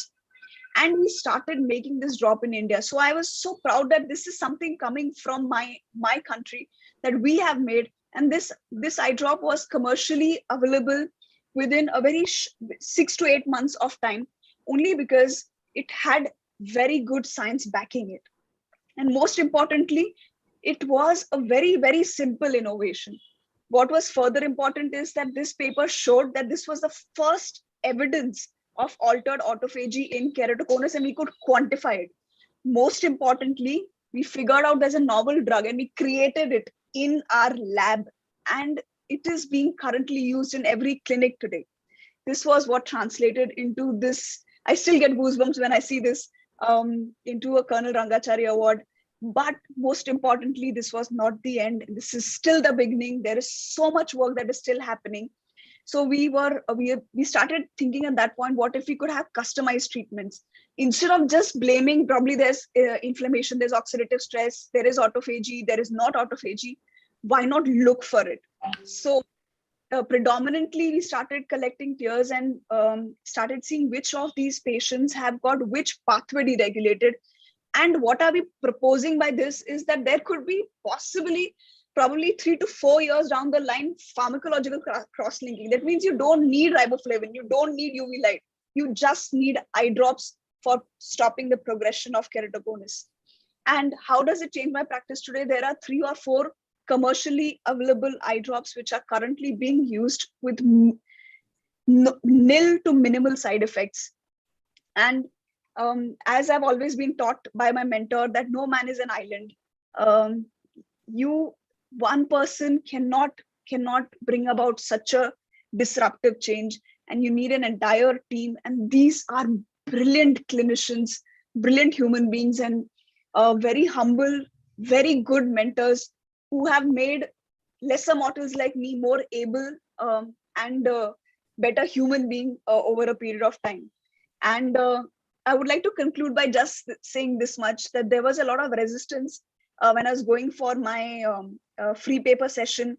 It was just 1 week after getting married, and there were a lot of fingers being pointed as to why is she going just 1 week after into the marriage, going alone to some conference, and this is not the time for all of this. This is a time for a personal thing. I think if somebody as small as me can prioritize it, no matter how small you are, you can make a huge difference just if you have the right intention in mind. Thank you very much. Thank you very much, Natasha.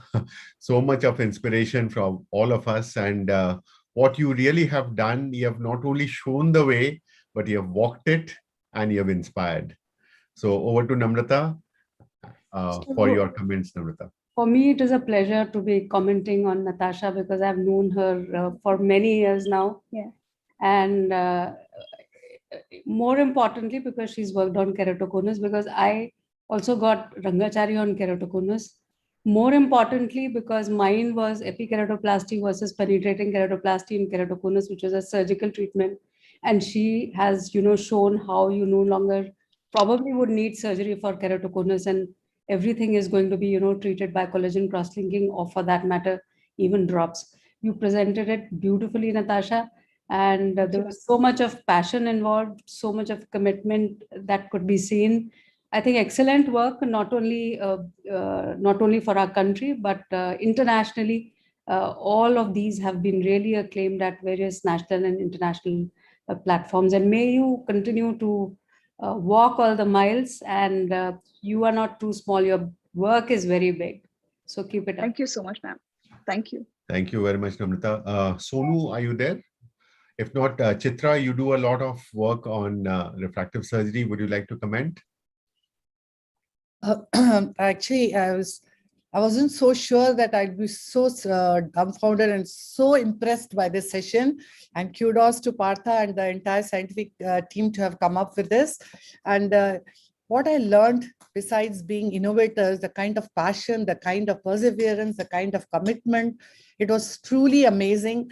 I mean, there's no point in repeating what Namrata said, but every single sentence which Natasha, you spoke, I actually could repeat it back. So that's kind of impact which you made about the subject, about the passion. And I think this will definitely percolate into the attendees, the young people who are watching. If person at my age could be so motivated, I felt that I needed to go back 20, 30 years to have done something more in my life.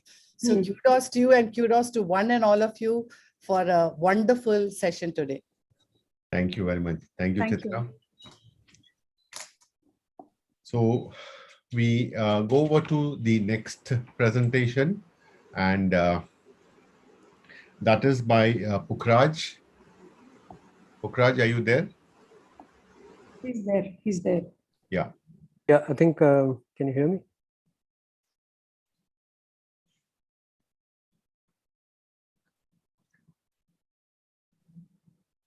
So for Pukhraj, it is across the 7 seas. Pukhraj is now in Nebraska. And as someone commented that have we lost Pukhraj to the West? I think it's no. Pukhraj, you need to come back and be with us once more after your stint in the West. Thank you for your kind words. I'll begin with my opening slide.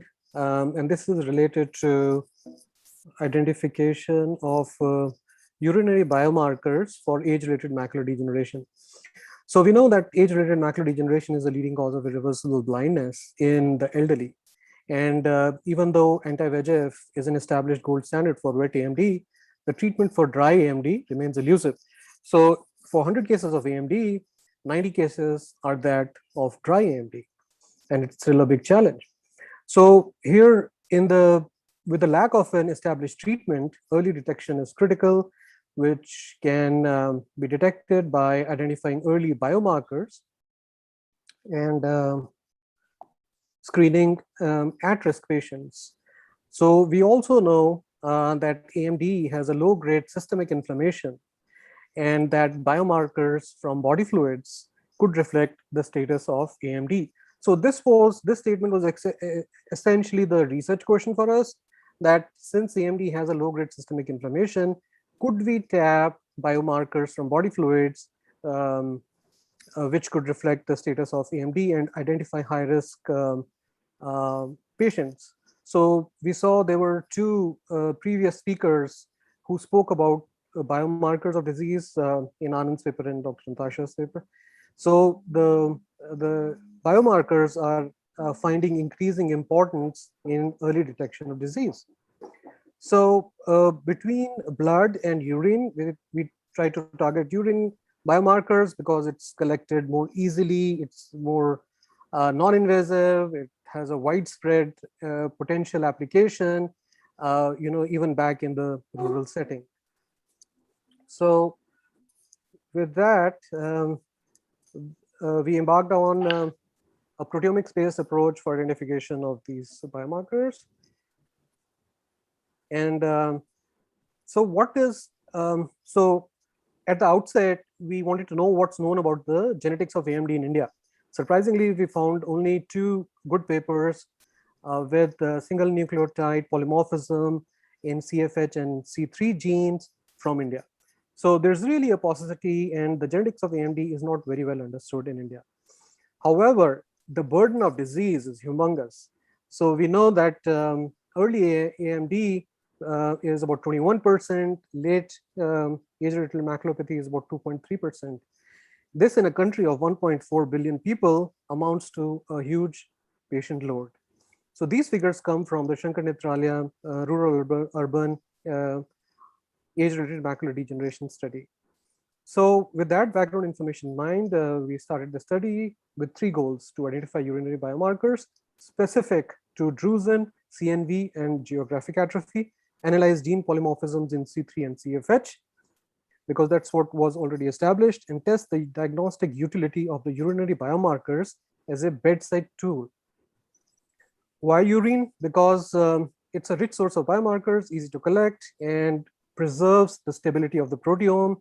The eye and kidney share similarities in the developmental cycles, pathological and physiological similarities, and there is an association of chronic kidney disease and AMD as seen in major epidemiological studies like Blue Mountain Eye Disease Study.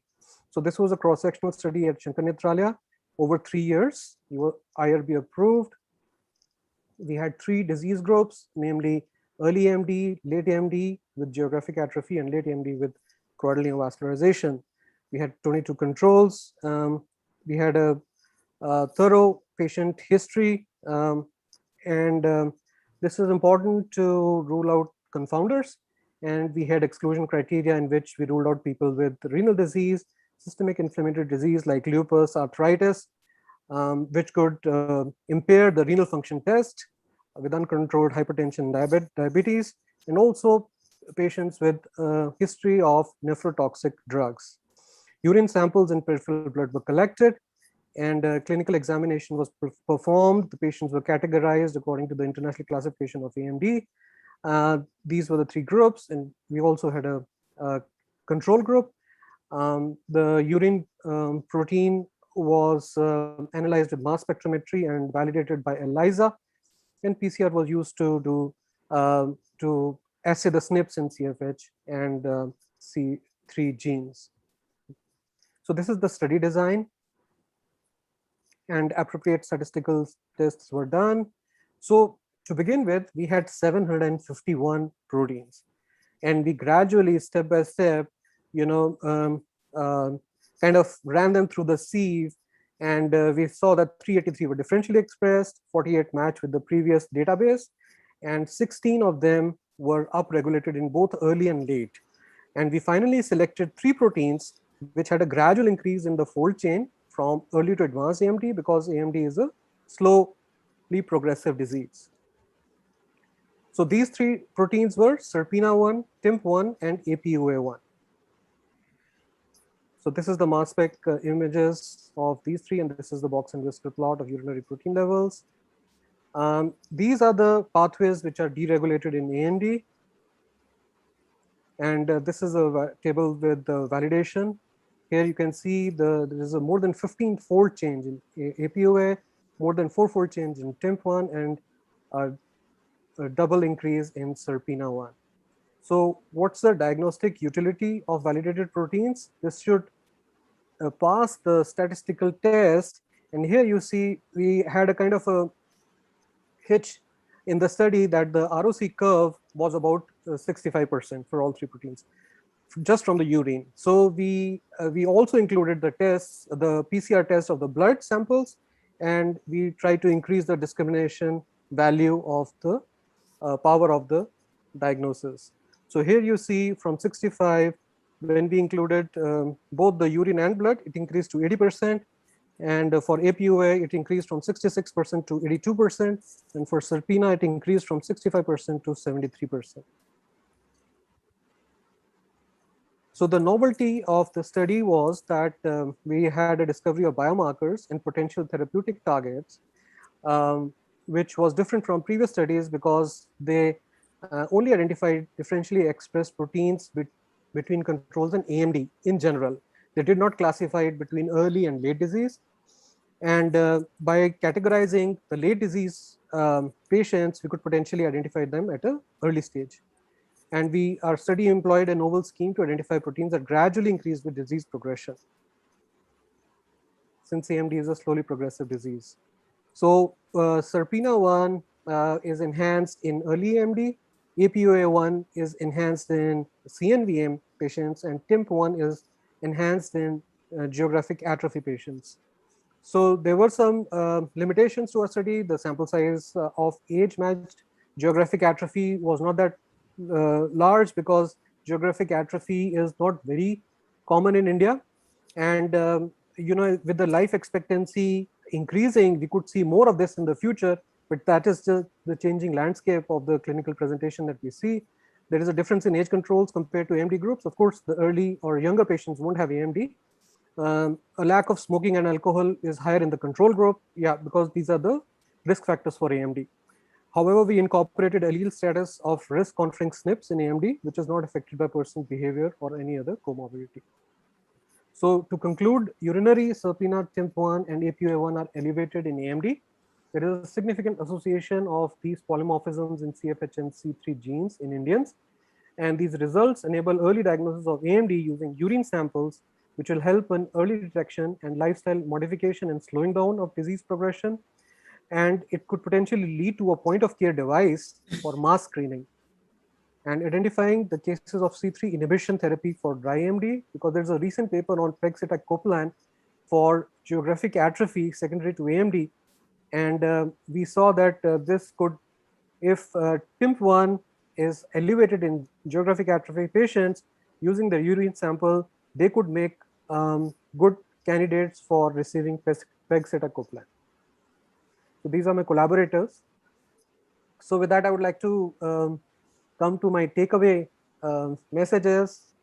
Is that you should have a protected academic time, and you may be a busy practitioner, but in order to analyze and extract value, additional value from your work, you need to have protected academic time. The second thing I would like to say is to identify the challenges in your practice. And these are unique to everyone. It could be different in geographic locations. For example, this case of increased incidence of fundal coloboma in Chitrakoot, for example. So Dr. Alok Sen is working on that, and that's peculiar to that part. Likewise, there could be some other problem in some other part of the country. So we need to formulate a research question, contextualize it to your practice, and then try to work on that. We get a lot of ideas every day, but we need to brainstorm about those issues, separate the chaff from the rice, and make sure it is not a so what idea that we are working on. To be able to say that, we should be aware of the literature and, more importantly, the gaps in the knowledge. So for that, we need a good basic knowledge and understanding of the disease. And then as a clinician, what we can at the least do is a methodical documentation of what we see. And this is what I've learned from several of my mentors, Dr. Tarun Sharma, Dr. Jyotirmay Biswas, and Dr. Carol Shields. And also I've heard from Anita Agarwal say the same thing about JDM gas. Also, there's the things are changing so fast that, there's an explosion in imaging. And now, there is kind of a democratization of what tools are available. With the frugal innovation, we can document more and more disease features, and then all we have to do is analyze that. So if we review the cases, we might be able to detect a pattern. And if we have a bunch of these cases which have not been reported before, it could be a new entity. Having a mentor, as the previous speakers pointed out, is a very important thing, because you need a critical review. We may be over aiming or be kind of over ambitious, but the mentors will help us have a critical review. Collaboration is important because one may not have all the equipment and all the skill. So you harness and all that, like Dr. Kalpana highlighted, forestry to the ground level worker, and then to the molecular biologist, parasitologist, and things like that. You have to weave them all in one fabric. So another thing that I learned working in Shankar Nethralaya is, to have your abstract ready, because you never know, at a short notice, you may be asked to present something, and from your Excel sheet, you can quickly transfer this facts and figures, and you are ready to go at a short notice. For the innovation, I think there is a lot of disruptive innovation happening nowadays. It's best to contextualize, especially like what we saw from Dr. Mishra. We are dealing with the retinal imaging, we are dealing with very high expensive equipment. And in the third world context, I think we need to have the tools and ideas available to be able to maximize what we get from this highly expensive equipment, and also to indigenize them, like the Forus camera we have for ROP and retinoblastoma and pediatric retinal diseases. And in the end, I would say that keep going. Disruptive ideas do see the light of the day, and you have to be persistent and consistent. And I think for me, awards are just byproducts. Well, I do like to mention that I've been on for the Rangachari for 3 times, and in the third time I was lucky. But I think the journey is real, and it's the social impact that you Dr. Leo, have over time. is more rewarding than anything else. Thank you so much for your attention. Thank you very much, Pukraj, and thank you very much. A very special thanks to you for being there with us from US. So, Arup, your comments, please. Pukraj, nice to see you, and congratulations on this wonderful research that you have done. I can't kind of feel out of place because I have made about 5 or 6 trips to the final Rangachari session, never won it. But now I know what it takes to make a winner. With all these people who have done fabulous work, and you have really highlighted and outlined the way you have gone about doing the research, that is really commendable. One question I wanted to ask you, Pukraj, is had proteomics been used in the diagnosis of any retinal condition earlier? How did you get this concept? How did you get this concept? So the thing is that we are always frustrated in trying to deal with patients with geographic atrophy and end-stage disease. And being at a tertiary care center, it's like a hopeless condition. So we try to, the idea is, and then we have treatment failures. You keep injecting and, it doesn't work anymore at a point. So the idea was how to detect it early. So sitting in a tertiary care center, you cannot have, a grassroots presence. So you have to kind of enable something at the grassroots level. So the background is that we already had a chip-based device for detecting pathogens, limited pathogens in vitreous sample from endophthalmitis patients. So that was a collaborative project between LVP, Arvind, and Shankar Netralia. So the idea was there's some background knowledge was already there, that if we take a drop of undiluted vitreous sample and put it on this chip-based device, we could know which is the causative organism given in that panel. So we take the most common pathogens, and you can color code it to say that it is staph or strep or pseudomonas, for example. So likewise, we took so for it to be really popular and easy and feasible, you need a non-invasive way of collecting some kind of a body fluid. So it can't be blood because it's invasive. So it has to be the other body fluid, could be saliva or urine. So urine is so much more easy, and like a healthcare worker is able to handle that. So we also kind of work backwards, thinking that if you have to have a device like that, what do we need? So then we thought that there is a need to look at the urinary biomarkers. So are we scientifically sound on that? Yes, we saw the Blue Mountain Eye Disease study saying that the kidney and the eye. So for example, the choroid and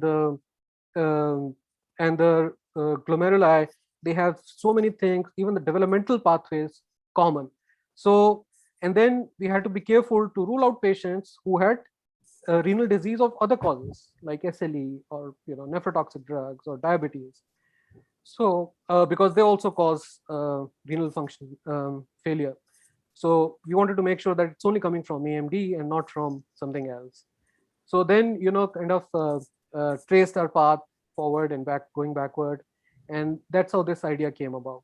So this research is funded by one of the government departments also, I think biotechnology, and we work very closely with the basic scientists. One of the key, the PI for this project was Dr. Krishna Kumar, who has a wide interest ranging from AMD to retinoblastoma. So he has a very good sound knowledge of the disease, and then that's how we took it forward. One final question to you, Pukraj, is in this journey from bench to bedside, where is the research located right now? I mean, it's a wonderful work. You have a lot of original thinking and work has gone into it. But what is the final outcome in terms of clinicians? So two fronts. Yeah, one, this has to be validated by other centers that this is unique to Indian subjects.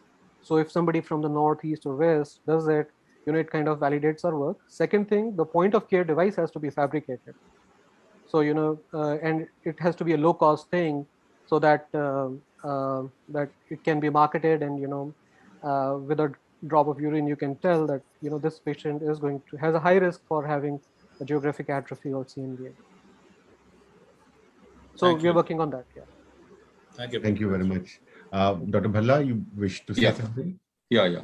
I think it's a very wonderful idea, Dr. Pokhraj, which you have done. You have really simplified the whole approach of classifying the patient of ARMD, whether they are going to develop a CNVM or this thing, gyrate atrophy, just on the basis of urinary analysis. And I think it has a great practical approach because, as you mentioned, that these three, SERPINA, APOA, and TIMP1 can be detected.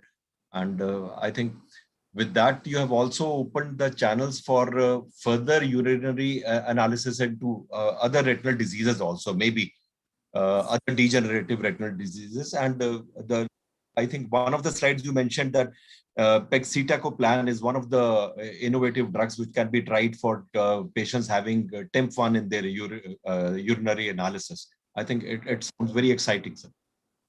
Thank you. Right, then I think we have two more very, very important speakers. And if we can go over to the next speaker, and this speaker is someone who I think I have to say aloud that this guy is a friend of mine. This guy is a friend of mine, but he won the Colonel Rangachari in 2014, cataract and refractive surgeon, innovator, entrepreneur, director, and eye center in Kolkata. But he's way beyond any of us in Kolkata in his original thinking, in his passion, in his dedication, and in his focus. So over to you, Suven. Thank you, Partha, for the kind words. Yes, we've shared a very common journey for a very long time back when you used to drive the scooter and I used to drive the bike. So yeah, from there, it's been a long journey. So let me share my screen. Yeah.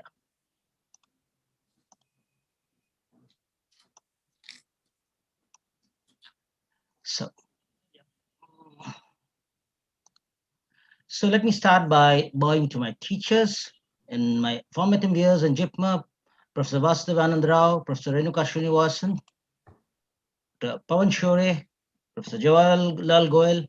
These are the people who shaped my initial years and taught me a lot more than ophthalmology. And then, of course, Professor Nagpal, who taught me about ophthalmology, life, and a lot more things. Anyone who's been to Retina Foundation would know what this means. And Dr. Rajkumar Sharma, who handheld me through my vitreoretinal training. Many of you may be surprised that I'm a vitreoretinal surgeon, actually.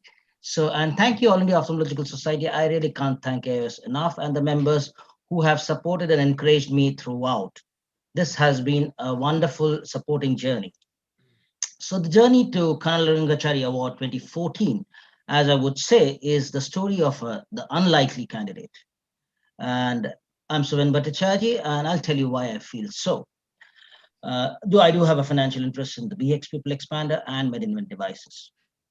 So when we look at, I look at this, illustrious list of illustrious awardees over the years, and would wonder if I could really grab that empty slot over there. But then my idea of a likely candidate for Colonel Rangachari Award was somebody from a premier institution or a group, a senior resident consultant from a private hospital, more than 50 publications, mentor, expert guidance, large sample, RCT, longitudinal study, high-tech research lab, or big grant funding. Well, turns out I ticked all the wrong boxes. Individual practitioner, private practice immediately after MS Ophthalm and didn't even actually get senior residency. There was no vacancy. From when I passed out from JIPMA, under 5 peer-reviewed publications on your own or on my own, do it yourself mostly, a very small number of cases, and a makeshift home lab facility, and self-financing for a long time. And yet, I did go on to win the Colonel Rangachari Award. So if I could do it, all of you can. So probably for the first time, the Colonel Rangachari Award was for an innovative device, and we made the impossible possible. So what did I do different? I challenged the status quo. I dreamt sensibly of fulfilling an unmet need. I worked diligently to live my dream and chased my passion. And finally, I did manage to convince the judges that my dream had become a reality. So how did I dream sensibly? I identified the pain point, assessed potential value, which would be societal and market. And I checked gross feasibility. When I started off on the idea, within my resources, I knew I had limited resources. I don't have the resources of a huge institute. I did not have a mentor, at least in this field. So I was working on very frugal resources. I maintained confidentiality, filed patents, took calculated risks, and of course, I studied failures very closely. I didn't want to reinvent the wheel and go the same path. So the dream or the problem statement was a better pupil expander than the Malyugin ring. So the new device had to be a simpler design, user-friendly, safer for the patient, machinable, so that it's consistent and affordable. It took me 5 long years to give a form to what I dreamt would be a better alternative to the Malyugin ring. Of course, there were a lot of paper napkin drawings, in-flight notes, and people, when I used to go travel to ASCRS Academy or ESCRS, I mean, people would watch movies and I would be doing my drawings in the flight. Midnight notes, sleepless nights, all innovators go through this. Nothing special about me. Now, so what did it take from the idea to invention, the real journey? Now, there are various aspects, the device, the patent, peer acceptance, and commercialization. So a lot more actually than what I bargained for initially when I thought I started out. So that would be the entire matrix. The device has a kind of journey. The patent had a journey. Peer acceptance is where the awards come in, and the AIOS Rangachari Award was a huge shot in the arm, which took me actually miles and miles forward, kind of rocket propelled me further. And of course, the commercialization, which phase where I am right now. So what did I do? I pivoted. I looked for non-standard solutions. I looked outside the medical device industry. Nobody in the medical device industry could really help me with the kind of size and stuff that I wanted. So I went and approached people in the plastic industry. And there was a gentleman called Mr. Maheshwari who said, do it yourself. And of course I did. And I had to make a spring. So I wound nylon on a nail and put it in a kitchen oven. That's what he taught me. And that kind of was a turning point for me. And this was my first spring that I made from 3/0 nylon suture in a kitchen oven, my wife's kitchen oven. And these are the tools that I use. No big sophisticated equipment, no great lab. This is my daughter's study and the table lamp. I was presbyopic, so you'll find my glasses somewhere over there. So, and the same ophthalmic tools that we use for our day-to-day surgery. Yes, this is something which piece of equipment that I bought was a hot air oven with a digital temperature control. There's a table-mounted microscope from Appasamy, which I actually paid in installments. And this is the PCB drill and drill bits and odd things that I kind of used on this project. So give a man a fish and you feed him for a day. Teach a man to fish and you feed him for a lifetime. That is something I learned hugely. This gentleman, Mr. Maheshwari, taught me how to fish. Prototyping blues, I mean, this is endless. Each design took 48 hours of intense labor and they were rejected. Rejects. The first design was of 10 millimeters. Then we had these all various forms and shapes. Nothing was really helping me progress. Setbacks and failures were kind of building blocks for me, everyday event. So I talked about the device. Patent application was rejected at every stage. I had to challenge it, question it, argue my way out. Peer acceptance. ESRS 2013, I was fully charged up that I was kind of creating a groundbreaking invention. And it was an absolute damn script. 3 minutes I presented, not a single question from the floor or from the panel. I was aghast. So 1 minute. Yeah, this JCRS paper, initial submission was rejected. And then the revision paper was accepted. Of course, then there was a delay in publication, which I overcame by blackmail. As Winston Churchill said, success consists of going from failure to failure without loss of enthusiasm. So we did have sunshine after rain, and these were for my own clinical trial. And this was the one which went for the Rangachari Award. This was 5/0 nylon. And this is the commercial version which you're familiar with. Then we had the ASCRS best paper of the session. That was again another big shot in the arm. And of course, this was a long journey for the grant, big grant, which was 50 lakhs and kind of helped me. So let's come to the paper. This was the paper. So when I presented the paper, the first thing I wanted to do to tell the judges was, yes, I have proof. I can go in through a 0.9 millimeter incision and it's notches and flanges, and here are the results. So I got their attention as soon as I started off. And I mean, these were the standard questions. Do we need, does the Malyugin ring really meet all our present day needs? So this was the history, what is there, review of literature. And then why do we need? There were incision places where we required a much smaller incision, vitreoretinal surgery where we required a better device, shallow anterior chambers where the Malyugin ring had a higher vertical profile. And in femtoflex, we do need a device which would work better. So the purpose of the study was to evaluate the new pupil dilating devices for the smallest incision required, the efficacy in dilating pupil, and the safety, the materials and methods. Look at that, only 33 small pupil eyes, and yet we won a Rangachari award. So it doesn't really matter, it depends upon the content. And this was the video which I think clinched. This was proof that my dream had been converted to reality. This was my handmade nylon, 50 nylon suture devices. And I could demonstrate that it would go into a 2.2, a 0.9 incision, and we could expand the pupil. I mean, there is no better proof than a video. So once I had that, I think that won the attention of the judges, and I think that's where I scored over my competitors on that session. This was 1.4 mm bimanual MICS, 2.2 millimeter coaxial phaco with a square device, and that's again a 2.2, and that's the standard 2.6, I think, phaco. And the best part was the removal. No device in the history of ophthalmology no pupil expander could be removed to that side port 0.9 incision, and that kind of impressed everyone. So from there, of course, we showed our results, and we did show that it worked in all cases. There were various criteria, sizes, which is now not really relevant. Now we've boiled down to the final sizes. And I demonstrated that we could have very good, nice round pupils, immediate post-op and within 7 days, and pristine looking pupils, despite having put in a pupil expander. And this was a wonderful case that I could demonstrate. A patient with who had angle closure glaucoma, had a pupil, a PI earlier, other eye was blind, chamber depth of 1.72 millimeters only. And this was the picture on day 7 post-op. So we concluded that it could be inserted through a 0.9 incision, and it could effectively and safely dilate the pupil. It was useful for a host of conditions, and an injector was not needed. So we did ultimately demonstrate that the Bhattacharya rings were easier, faster, and safer than the Mulligan ring, and a simple single plane device design, which meant faster production, reduced costs, and less financial burden. For my colleagues, especially the younger ones, if we dream, there is a chance they may come true. So give dreams a chance by all means. Dream big, despite failures. Every member who's watching this webinar has the dream, and hence is a potential Colonel Rangachari Award winner. Thank you, AIOS, once again for this wonderful opportunity. Thank you. And thank you very much for this wonderful opportunity for us to hear the background story once again. I've heard it so many times, but it is invigorating to hear it once more. Rajesh and Chitra, would you like to discuss?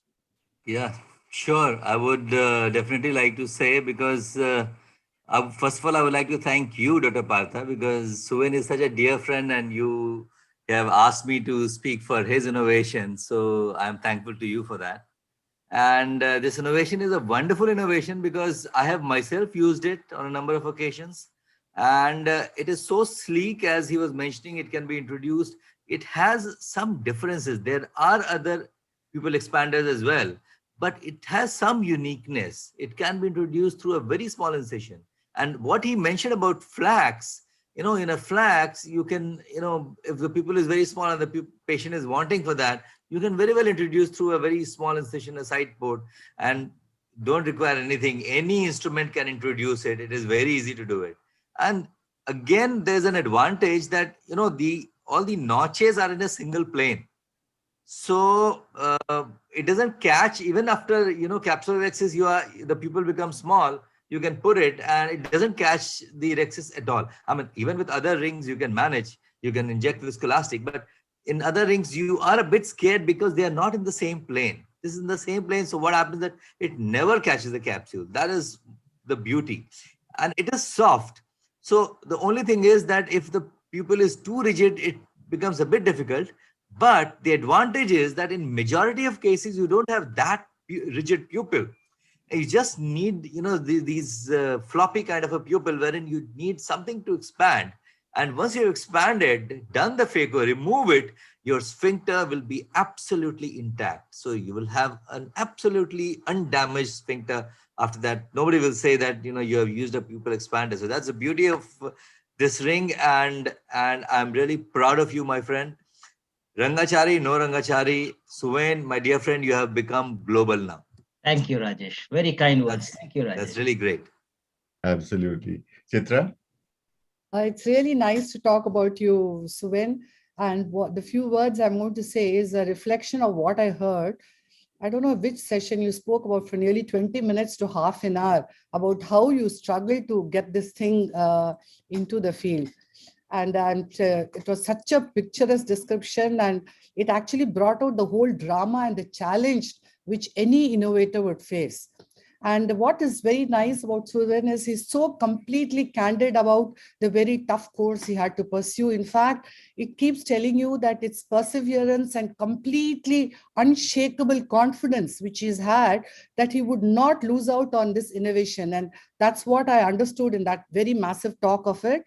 And it's about an admirable grit which allowed him to go through that whole tedious process. And at no point of time it let him dampen his pursuit. So kudos to you, Suven. And what comes clearly is how science and commerce worked hand in hand for you. Like more often, science would actually outperform itself, but somewhere the tedious process of getting the patent would get ignored because one can't go through all those frustrations which you so beautifully described. So what you did was you actually fought this tiresome machinery and you got certified this product. So you actually combine innovatorship and combine with the business of commerce. So I think we need to be really proud of you. It's a made in India product, so sleek, so uniplanar, going through small incisions, taking out through side ports, can be used in shallow AC, small pupils. Suven, you are truly brilliant. And in this point of time, before I conclude, my genuine appreciation for all those wonderful speakers we heard over the last 1.5 hours. Kudos to you. And I'm sure the purpose is served. Partha wanted many more people to come and stand for this award session. He's going to have tons of them coming in.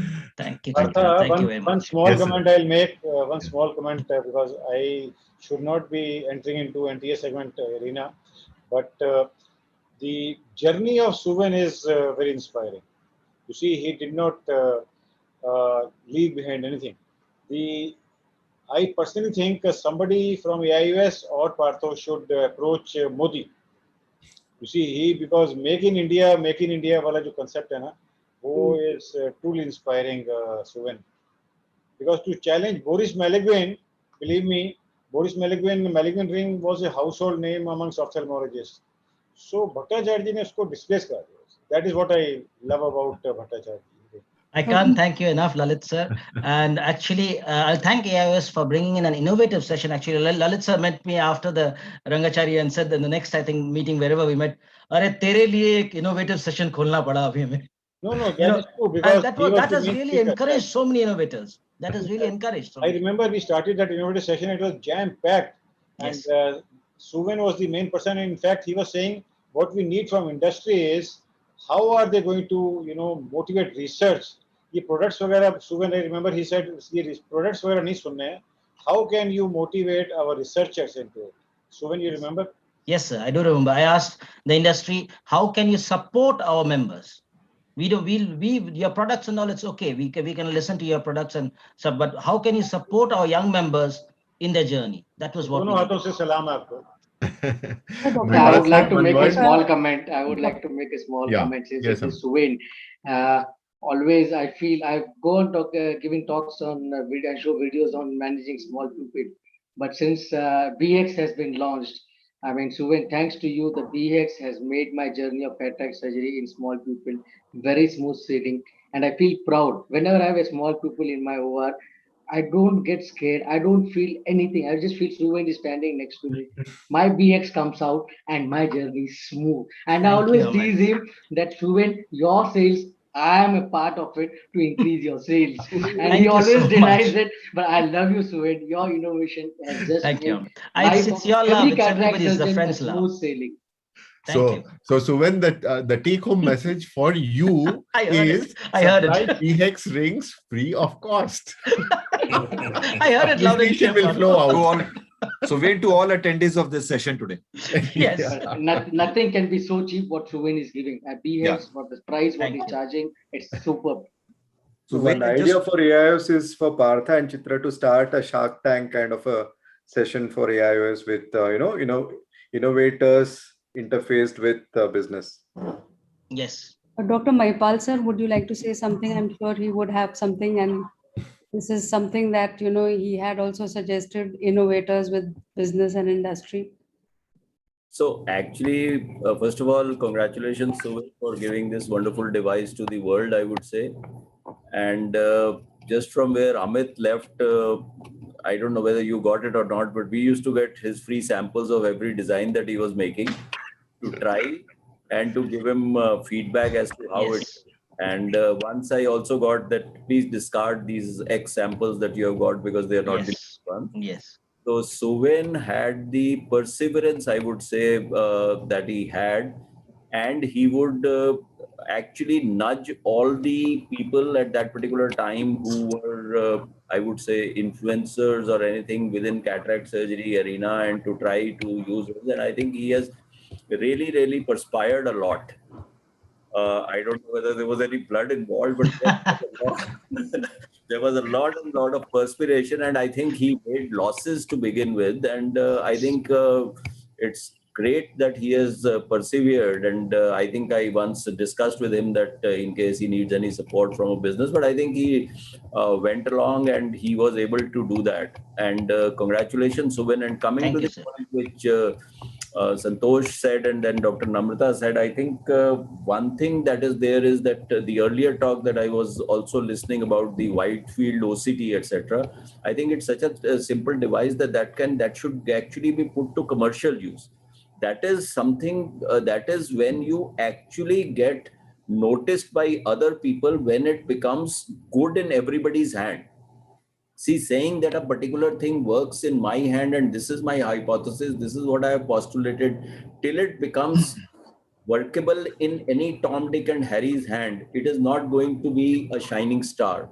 So that is one missing link that we have in India, and we are not able to commercialize a concept that we have. That is very, very important, whether it be Shark Tank, whether it is, but the one thing that is there after the COVID is that there is so much of investment, venture capital funds, private equity that are chasing healthcare because health has become foremost. I think we need to have maybe little sessions or whatever is required for you to sell an idea. And Shark Tank, as for those who do not know, is something where you present an idea before investors and they immediately say, okay, I am willing to buy 50% of the company for this amount. But you have to actually tell what is marketable as to how you plan what we are doing, what Suven did for drawing everything, etc. You have to again put as a 5-year, 10-year, 15-year business plan as to how it is going to change things, how it is going to be disruptive. That is what everybody is talking about. So today, disruption is the key. Let us just say as to the latest thing, which is Zomato. Zomato, this guy started, how did this idea come to him? This pizza, guy, back pizza delivered to him. yeah, the back pizza was not the thing. A bad pizza, he was working in, I don't know, Accenture or some place in Gurgaon. And during the lunch hour, everyone used to be talking about, yaar, mere ko canteen ka khana khana padta hai, why can't I get good food, etc., etc. So he collected menus from the nearby restaurants and put it there for his friends and colleagues and everybody who's working in the same company. And they started ordering. And he facilitated the ordering, and that is where he got the idea, well, this is a huge, huge demand that is there. And look at it where it is, and that is where they persevered. And the first funding that he got was for a $1 million only, and that is from where on we went. And today, just with 4.6% of the shares, he is 5,000 crores worth, and stock options, and he will be 13,000 crore worth. So that is something that we have to see as to the enterprise value or the enterprise that we can create. And getting funding from outside sources is not bad. That is what I feel is that, because that helps you grow exponentially in putting your dreams and your projects into fruition. So I think that these are certain learnings that we have to have, that we need to look at how it is going to transform. What is the transformation that it is going to bring in a clinical practice? So that's what Arup said, from the bench to the bedside. That is something very, very important. And that is what, Suven, you have done.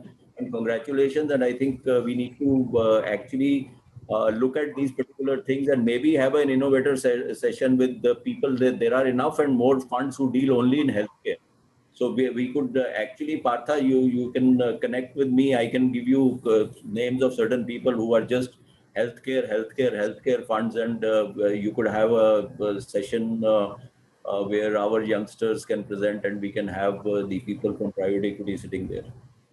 At least give an exposure to our young guys also as to the patenting is something very, very important that we are not doing. We discussed it in previous sessions also. Patent is something, even if you write A in a different manner, just patent it. So that is something you never know what patent works tomorrow. Absolutely, sir. Thank you very much, sir. So much of learning again from you. So Suben, you've got to look into this as well. But I think you've got Mahipal sir also excited. So there might be something coming your way as well. Let's see. Yes. Why not? So let's come to the last talk of the day. Again, a very, very interesting talk. And we have with us Professor V.P. Gupta, sir, and Professor in the Department of Ophthalmology, Saraswati Institute of Medical Sciences in Ghaziabad. Sir, over to you. Can I share the screen? Yes, sir.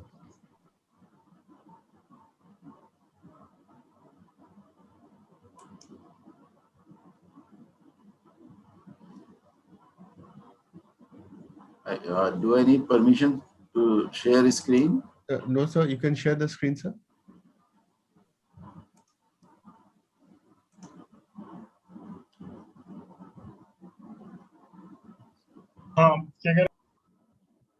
Slideshow.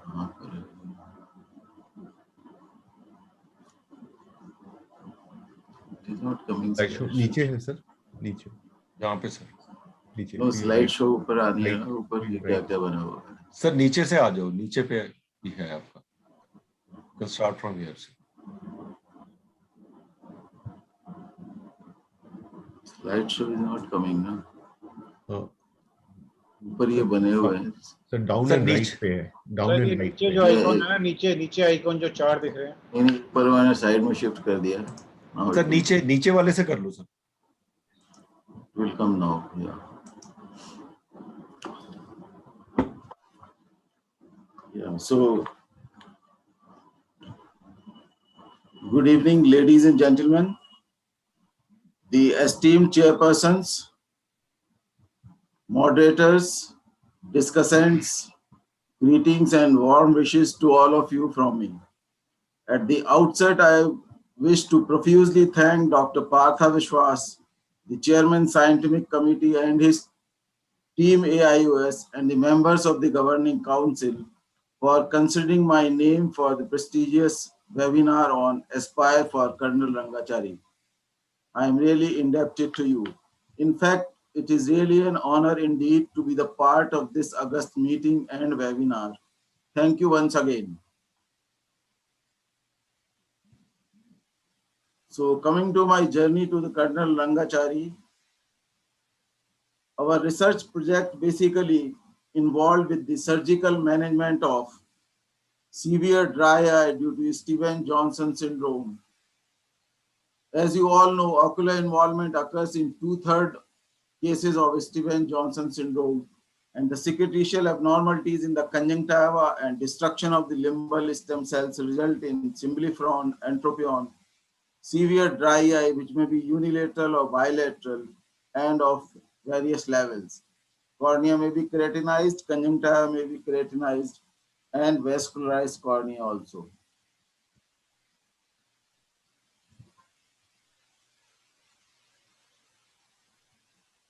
Various surgical options which have been tried for severe dry eye include permanent punctal occlusion, salivary gland duct transposition, submandibular gland transplantation, and labial salivary gland transplantation, LSGT, which is also known as minor salivary gland transplantation. My work is on labial salivary glands transplantation.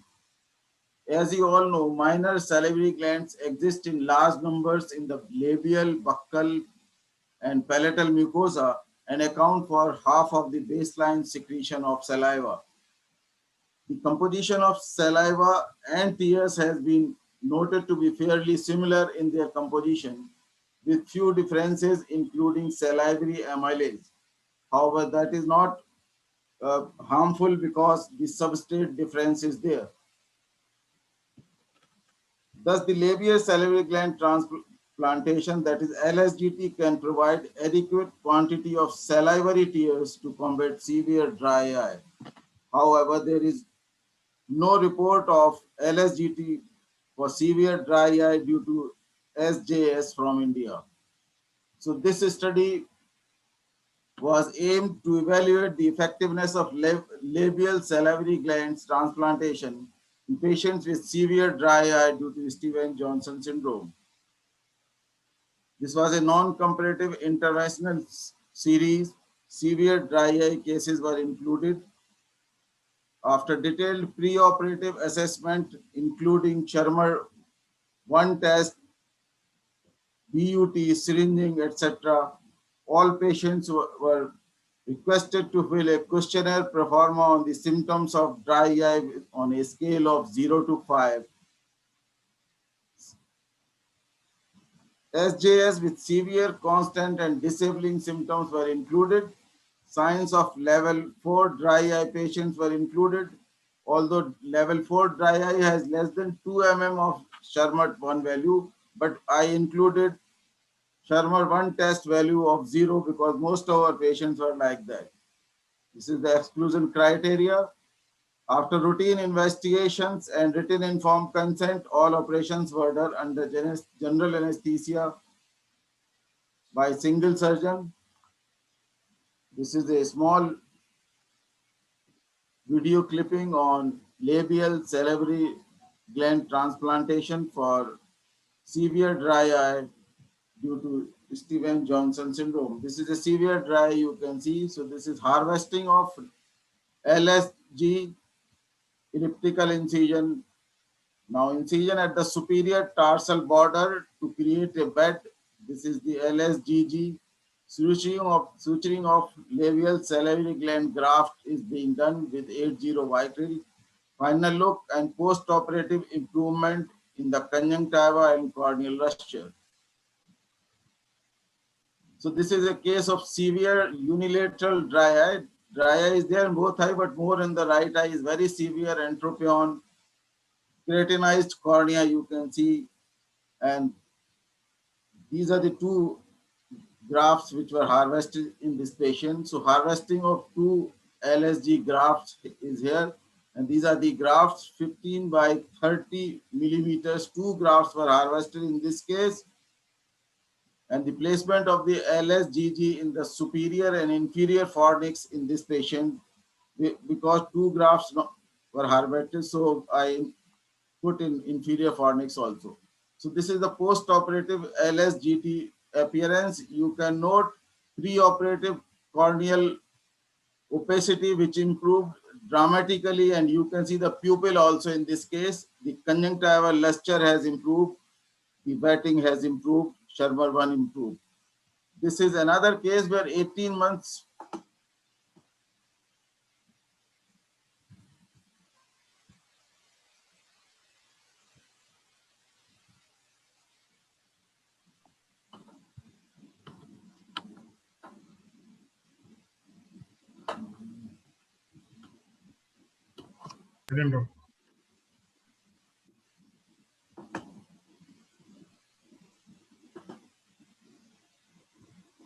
See, I am sorry for the interruption. This is a patient where 18 months post-operative LSGT patient, bilateral involvement is there.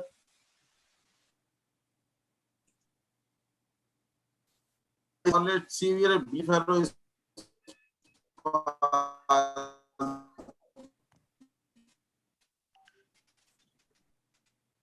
and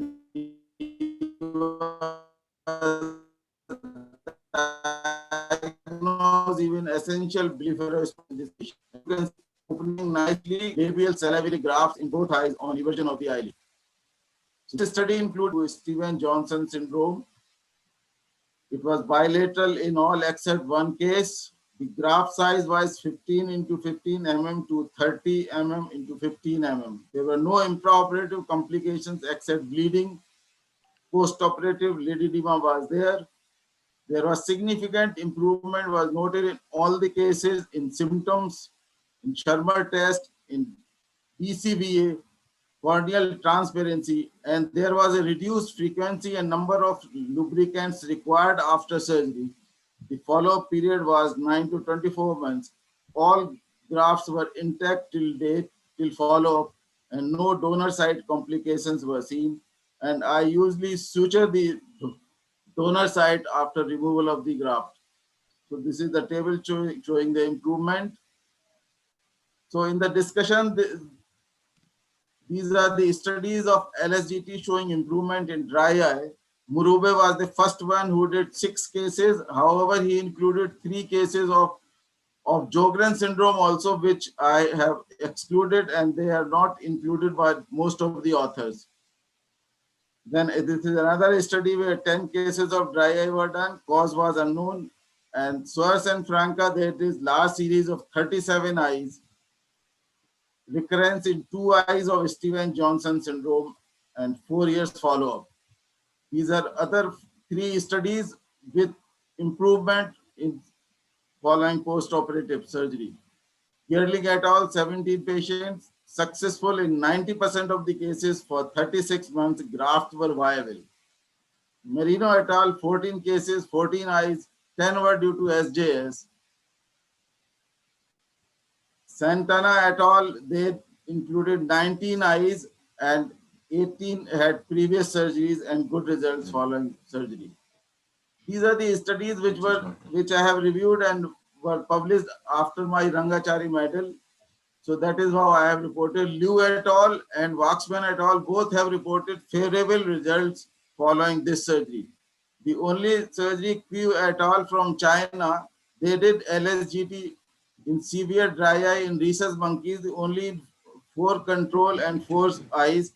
Results were supportive and better for first 3 months, and later on they said clinically it was better, but fibrosis in the graft and conjunctival cytology was abnormal. So coming to other discussion, the Murube included 3 cases of Sjogren syndrome, and we excluded this because that is an autoimmune disease and which can affect the grafted graft again. So LSGT may improve the outcome of limbal and corneal graft by improving lubrication of the ocular surface according to one study. The important point and the thing is in this study is that long-term viability of LSG is not yet established. Only up to 4.5 years long studies are available. And recurrence of dry eye on long-term follow-up is also a major concern. The main advantages claimed by LSGT is easy accessibility, abundant availability, less invasive, no rejection, no special instrument are required, improves tear secretion, and may even improve outcome of limbal and corneal grafts. So based on this study, it was concluded that LSGT resulted in subjective and objective improvement of dry eye. It reduced the need for lubricants in all the patients. So therefore, it appears to be a promising new treatment for severe dry eye secondary to Stevens-Johnson syndrome. This was the first report of this surgery for severe dry eye secondary to SJS from India. Further studies I suggest, which were the lacuna in this study, are that it should be evaluated. We should evaluate the efficacy of LSGT for dry eye cases with and without prior punctal or canalicular occlusion. Also to investigate the ways and means to maintain long-term viability and secretion function of labial salivary graft, and how to prevent the scarring of the graft using some anti-inflammatory eye drops is recommended. So these are the further scope of these studies. We are over time. My journey to Colonel Rangachari is not that fascinating as because this is an oculoplastic procedure. However, the beginning was when I was having a number of the cases of severe dry eye due to chemical burns and SJS. So I tried to search the literature because most of these surgeries I did were failed, particularly the canalicular occlusion and all. So the articles on LSGT by Gerling et al. And Merino et al., they were very encouraging and very impressive in the results for severe dry eye due to Steven Johnson, which are left untreated and mostly refused. As LSGT was not described routinely, so neither videos were available, nothing was available. So I perused the articles, particularly the details of the surgery, and performed few cases. In Merino et al., I was surprised to detect few shortcomings because they did not describe the size and shape of the graft, which we did later on, and failed to mention the name of the researcher even who conceived the idea and did first cases, and failed to, they said they were the first one to evaluate objectively, which was wrong. This is the last slide, I think. So I wrote a letter to editor, which was accepted and published in OPRS, which was again a morale boosting for me, and other cases were done more frequently. The surgery was difficult and challenging, but anyone familiar with harvesting full thickness mucous membrane graft may be able to perform. However, he should be prepared to face brisk bleeding, which can be there when you are at the level of orbicularis oris. You have to really go to deep, almost 1 centimeter deep, and the graft thickness is usually 10 to 12 millimeter thick because that contains the gland part. Placing the graft in the posterior lamella was not difficult, however, it was time consuming. In the past, having burnt my hands with rectal mucous membrane graft, which also got Rangachari medal, and I did this, all cases were failure. So it was really very scary to do initial few cases of LSGT for the first time here in India. So this was the journey, and this is not the first presentation that I got the Rangachari award. Before that, in 2005, I was in final because I got at the Athawale Award as the Athawale Award for temporalis muscle transplantation procedure, which I got the award. Then in 2008, I got Prem Prakash Award and also again presented in final. This was for Y splitting of medial rectus for infantile esotropia. Then I got Lacrimal Award in 2018. So I did not present it in the Rangachari because I had already got. Before that, my technique on blepharophimosis syndrome got this session's best award. At that time, this Savitri Sujata Rao was not available. So again, I presented in Rangachari, and 2 times before that, one on small IOL in cataract surgery and one on last series on silicone bicanalicular intubation in Chennai. So these are the 6-7 times when I happened to present Rangachari in the Rangachari session in the finals. So in 2012, it materialized and got the award. So I once again thank you all, particularly Dr. Partha and all governing council members for giving me this opportunity to present this work. Thank you very much. Thank you very much, sir. Thank you for your wonderful expertise and your innovative thinking. Somshila, you are here. Dr. Somshila. Dr. Namrata, would you like to give a comment for this wonderful innovation? Excellent presentation, sir. And these are such difficult cases to treat, Steven Johnson syndrome with dryness and keratinization, and you can't do grafts in these cases because their own cornea doesn't, tolerate that kind of a hostile milieu, which has dryness, conjunctivalization, keratinization. So how will a graft, tolerate that? And this is a wonderful innovation. Of course, the idea is not to get 6x6 vision, but for patients for whom these procedure is done, it's a game changer completely. Because from hand movements, they are, coming to 6x60, 6x24, and it's their own tissue. There are no fears of rejection. There are no fears of long-term complications with this procedure. And so it changes their quality of life completely. I mean, it's a pleasure to watch when they can see nothing and are accompanied by 2 attendants. And when they come, walking alone with no attendants at all, with the eyes which are wet. So it makes a lot of difference symptomatically to the patients and also the vision for the vision of the patients, and that kind of improves. Congratulations, sir. Very tough cases. Not everybody is willing to put their hands into it. These are generally referred from door to door and are just put on lubricants, and people just keep changing lubricants. So I think that is really innovative work, and for very severe dry eye cases such as ours. Thank you so much, sir. Maipal, sir. Well, Dr. V.P. Gupta, I have known as my senior, 3 years my senior at RP Center. Pleasure to hear to you, Dr. V.P. Gupta. And I think right from the beginning, he had a brilliant mind. And apart from that, he was very diligent in the work that he used to do. And also great to see you, sir, even at going strong at, I don't know, 66 years of age, maybe. And I've learned a lot from him. And I think I think he has always been a master of philosophy and ophthalmology and this thing. I think he had closely worked with Dr. Batheria. But one thing is very, very clear that his incisiveness, his thought, and his problem-solving approach, that is something very, very good when you describe these procedures in the clinical setting. And I would say, Partha, to end it, I would just say that you have been really, really doing a great job. Kudos to you where you are trying to inspire people. And there is no better way to inspire people than by example. I think collecting so many people who are examples in themselves, who are shining torchbearers of what they have done, what they have achieved. The only thing is that I think single-minded pursuit, problem-solving approach, throwing up a hypothesis and proving that this hypothesis works. And then finally, as Suven, to make it commercially viable, I think these are the steps that we should inculcate in India.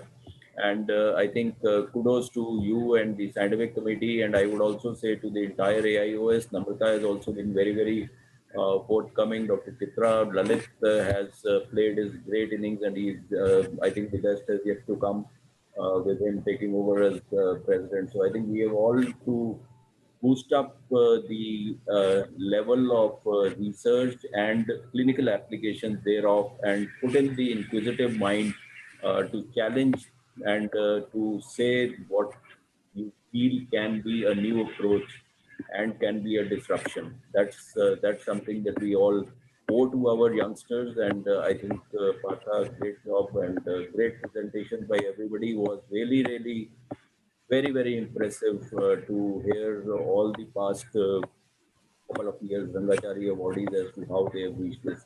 And congratulations, Dr. V.P. Gupta, for bringing up from front the senior most person Thank you, Dr. Maipal. Still young at heart and very, very innovative. Yeah. Thank you very much, sir. Somshila has joined in a little late. Somshila, would you like to say something? Yes, thanks, Dr. Partha. Of course, Dr. Sachdeva has pretty much summarized everything. Just wanted to point out that, so what we have is a diverse spectrum of various kinds of projects that took off and that did very well and won the award. And every project that we have heard is so deserving. And last but not least was like the icing on the cake, Professor Gupta, where what he has shown is that a surgical approach to a very, very felt need, like Stevens-Johnson syndrome, where really nothing is there. As Dr. Namrata pointed out, it's so miserable to see these patients. So he innovated on a surgical technique, and this too won an award. So I think the Colonel Rangachari Award is not only for the highest level and most sort of high-tech kind of scientific presentation. It encompasses innovation, and it also encompasses surgical innovation. So this is, I think, and youngsters would probably learn from this, that be bold and find out a disease that needs a surgical solution and go after it. Thank you. Thank you very much, Somshila. Anybody has any quick comments? Santosh? It was a very inspiring session, to say the least. I think everybody did a great job. Congratulations. I think Santosh has the next editorial ready. The 11 P's for Rangachari. the editorial, Santosh. I think it is a very nice topic and it will inspire many more readers if you write this editorial. One thing from this session is very clear that why only the success rate is 0.03%. They really deserve it. And very nicely said by Dr. Lalit. And they have made it clear that why why they have won the Colonel Rangachari Award. And Professor Gupta's presentation has shown that age is just a number. If you have the passion, if you have the real desire, you can achieve at no age. And Dr. Kalpana's presentation showed that even a small idea can really do wonders. And if I can just on a lighter note say that even a tick can give you intellectual kick. So wonderful. So I think no idea is small. If you have the passion, if you have the perseverance, if you can, and Dr. Suvains has shown that if you have that brain to combine that pure science with the commerce, by just tickling your gray cells, even you can not only satisfy your intellectual thirst and hunger, it can also add a significant amount to your bank balance. I think that's how I summarize it. Thank you very much, Lalit sir. Any last as I note? said in the beginning, hats off to you and the scientific team. As I said, because 0.04% of the people who submit, they only reach this position. And therefore, hats off to all these 8 people you have chosen, including Dr. V.P. Gupta, because I love to hear his presentation because he is very methodical and is very strict disciplinarian. And he documents everything. I have seen him because he was our senior resident at RP Center. So Guru Pranam to V.P. Gupta ji also. But you see this session, I don't know how many of all these Rangacharis are aware, it's got 40 years. I don't know whether Namrata or Partho or Maipal, see how this Rangachari was started. Partho, any idea? So this is, this is Namrata? No, sir. I mean, I just this is remember that I got it very early. That's all. So no, 40 years. I'll just take 1 minute, Partho, because you know the fact that we have spent nearly 3 hours into it speaks high of this, and nobody has moved at all, including Maipal is still present here. So so it is 1981 when Dr. Jaivir Agarwal donated rupees 20,000 to the then the president at that time was Dr. J.M. Pava, and Dr. B.T. Muscati was the secretary at that time, and Dr. Jaivir Agarwal had offered rupees 20,000 and for instituting this Colonel Rangachari Award. And Colonel Rangachari, by the way, was President AIOS in 1969, and that is the process how it started. And the first Rangachari was in 1981, and today we are in 2021. That is nearly 40 years. So I thought I'll just share this history. A lot of people may not be aware of this. The first winner was Dr. J.N. Rao. Yeah. No, but one thing I must ask Partha, how did you choose these people only and left out the others? They will come. They will come. In fact, Rohit was one of the speakers also, but Rohit had to leave for his hometown, so he was not there. But we came up from 2020, so we are going to have the next list. You plan to go down also from 2020. And I promise we'll have you as a speaker as well. Oh, for me, like I shared with Partha also, I got it at a time when I'd finished my post-graduation and I'd appeared for senior residency at RP Center, and I was rejected from RP Center. I mean, they didn't take me the first time for a senior residency, and then I went and presented this. So I was unemployed on the roads. So this came as a big ray of hope at that time. And then when I appeared again, I took this Rangachari certificate with me. So it was, very helpful for the interview. So that's why, I mean, it came for me at a time when there was nothing. So Rangachari is a job bhi mil jata hai. But kudos to Partho and the scientific team. Well done, well done. Thank you very much. The fact that you have brought Guru Pranam to all of you, sir. Guru Pranam. The fact that you brought all the Rangacharis here, na. You see, we used to hear one Rangachari in 1 year, so 8 Rangacharis have come here. So therefore, kudos. Star-studded show, sir. And one thing I think Dr. Santosh or Dr. Natasha said was there's something special in Bangalore here. I think we can make it, we can tell the parents to visit Bangalore also before appearing for the Rangachari session, sir. Or test the biomarkers. Yeah. Well, thanks a lot. Thank you, sir. Thank you. Thank you, everyone. Thank you. Night. Bye. Good night. Thank you. Congratulations. Right.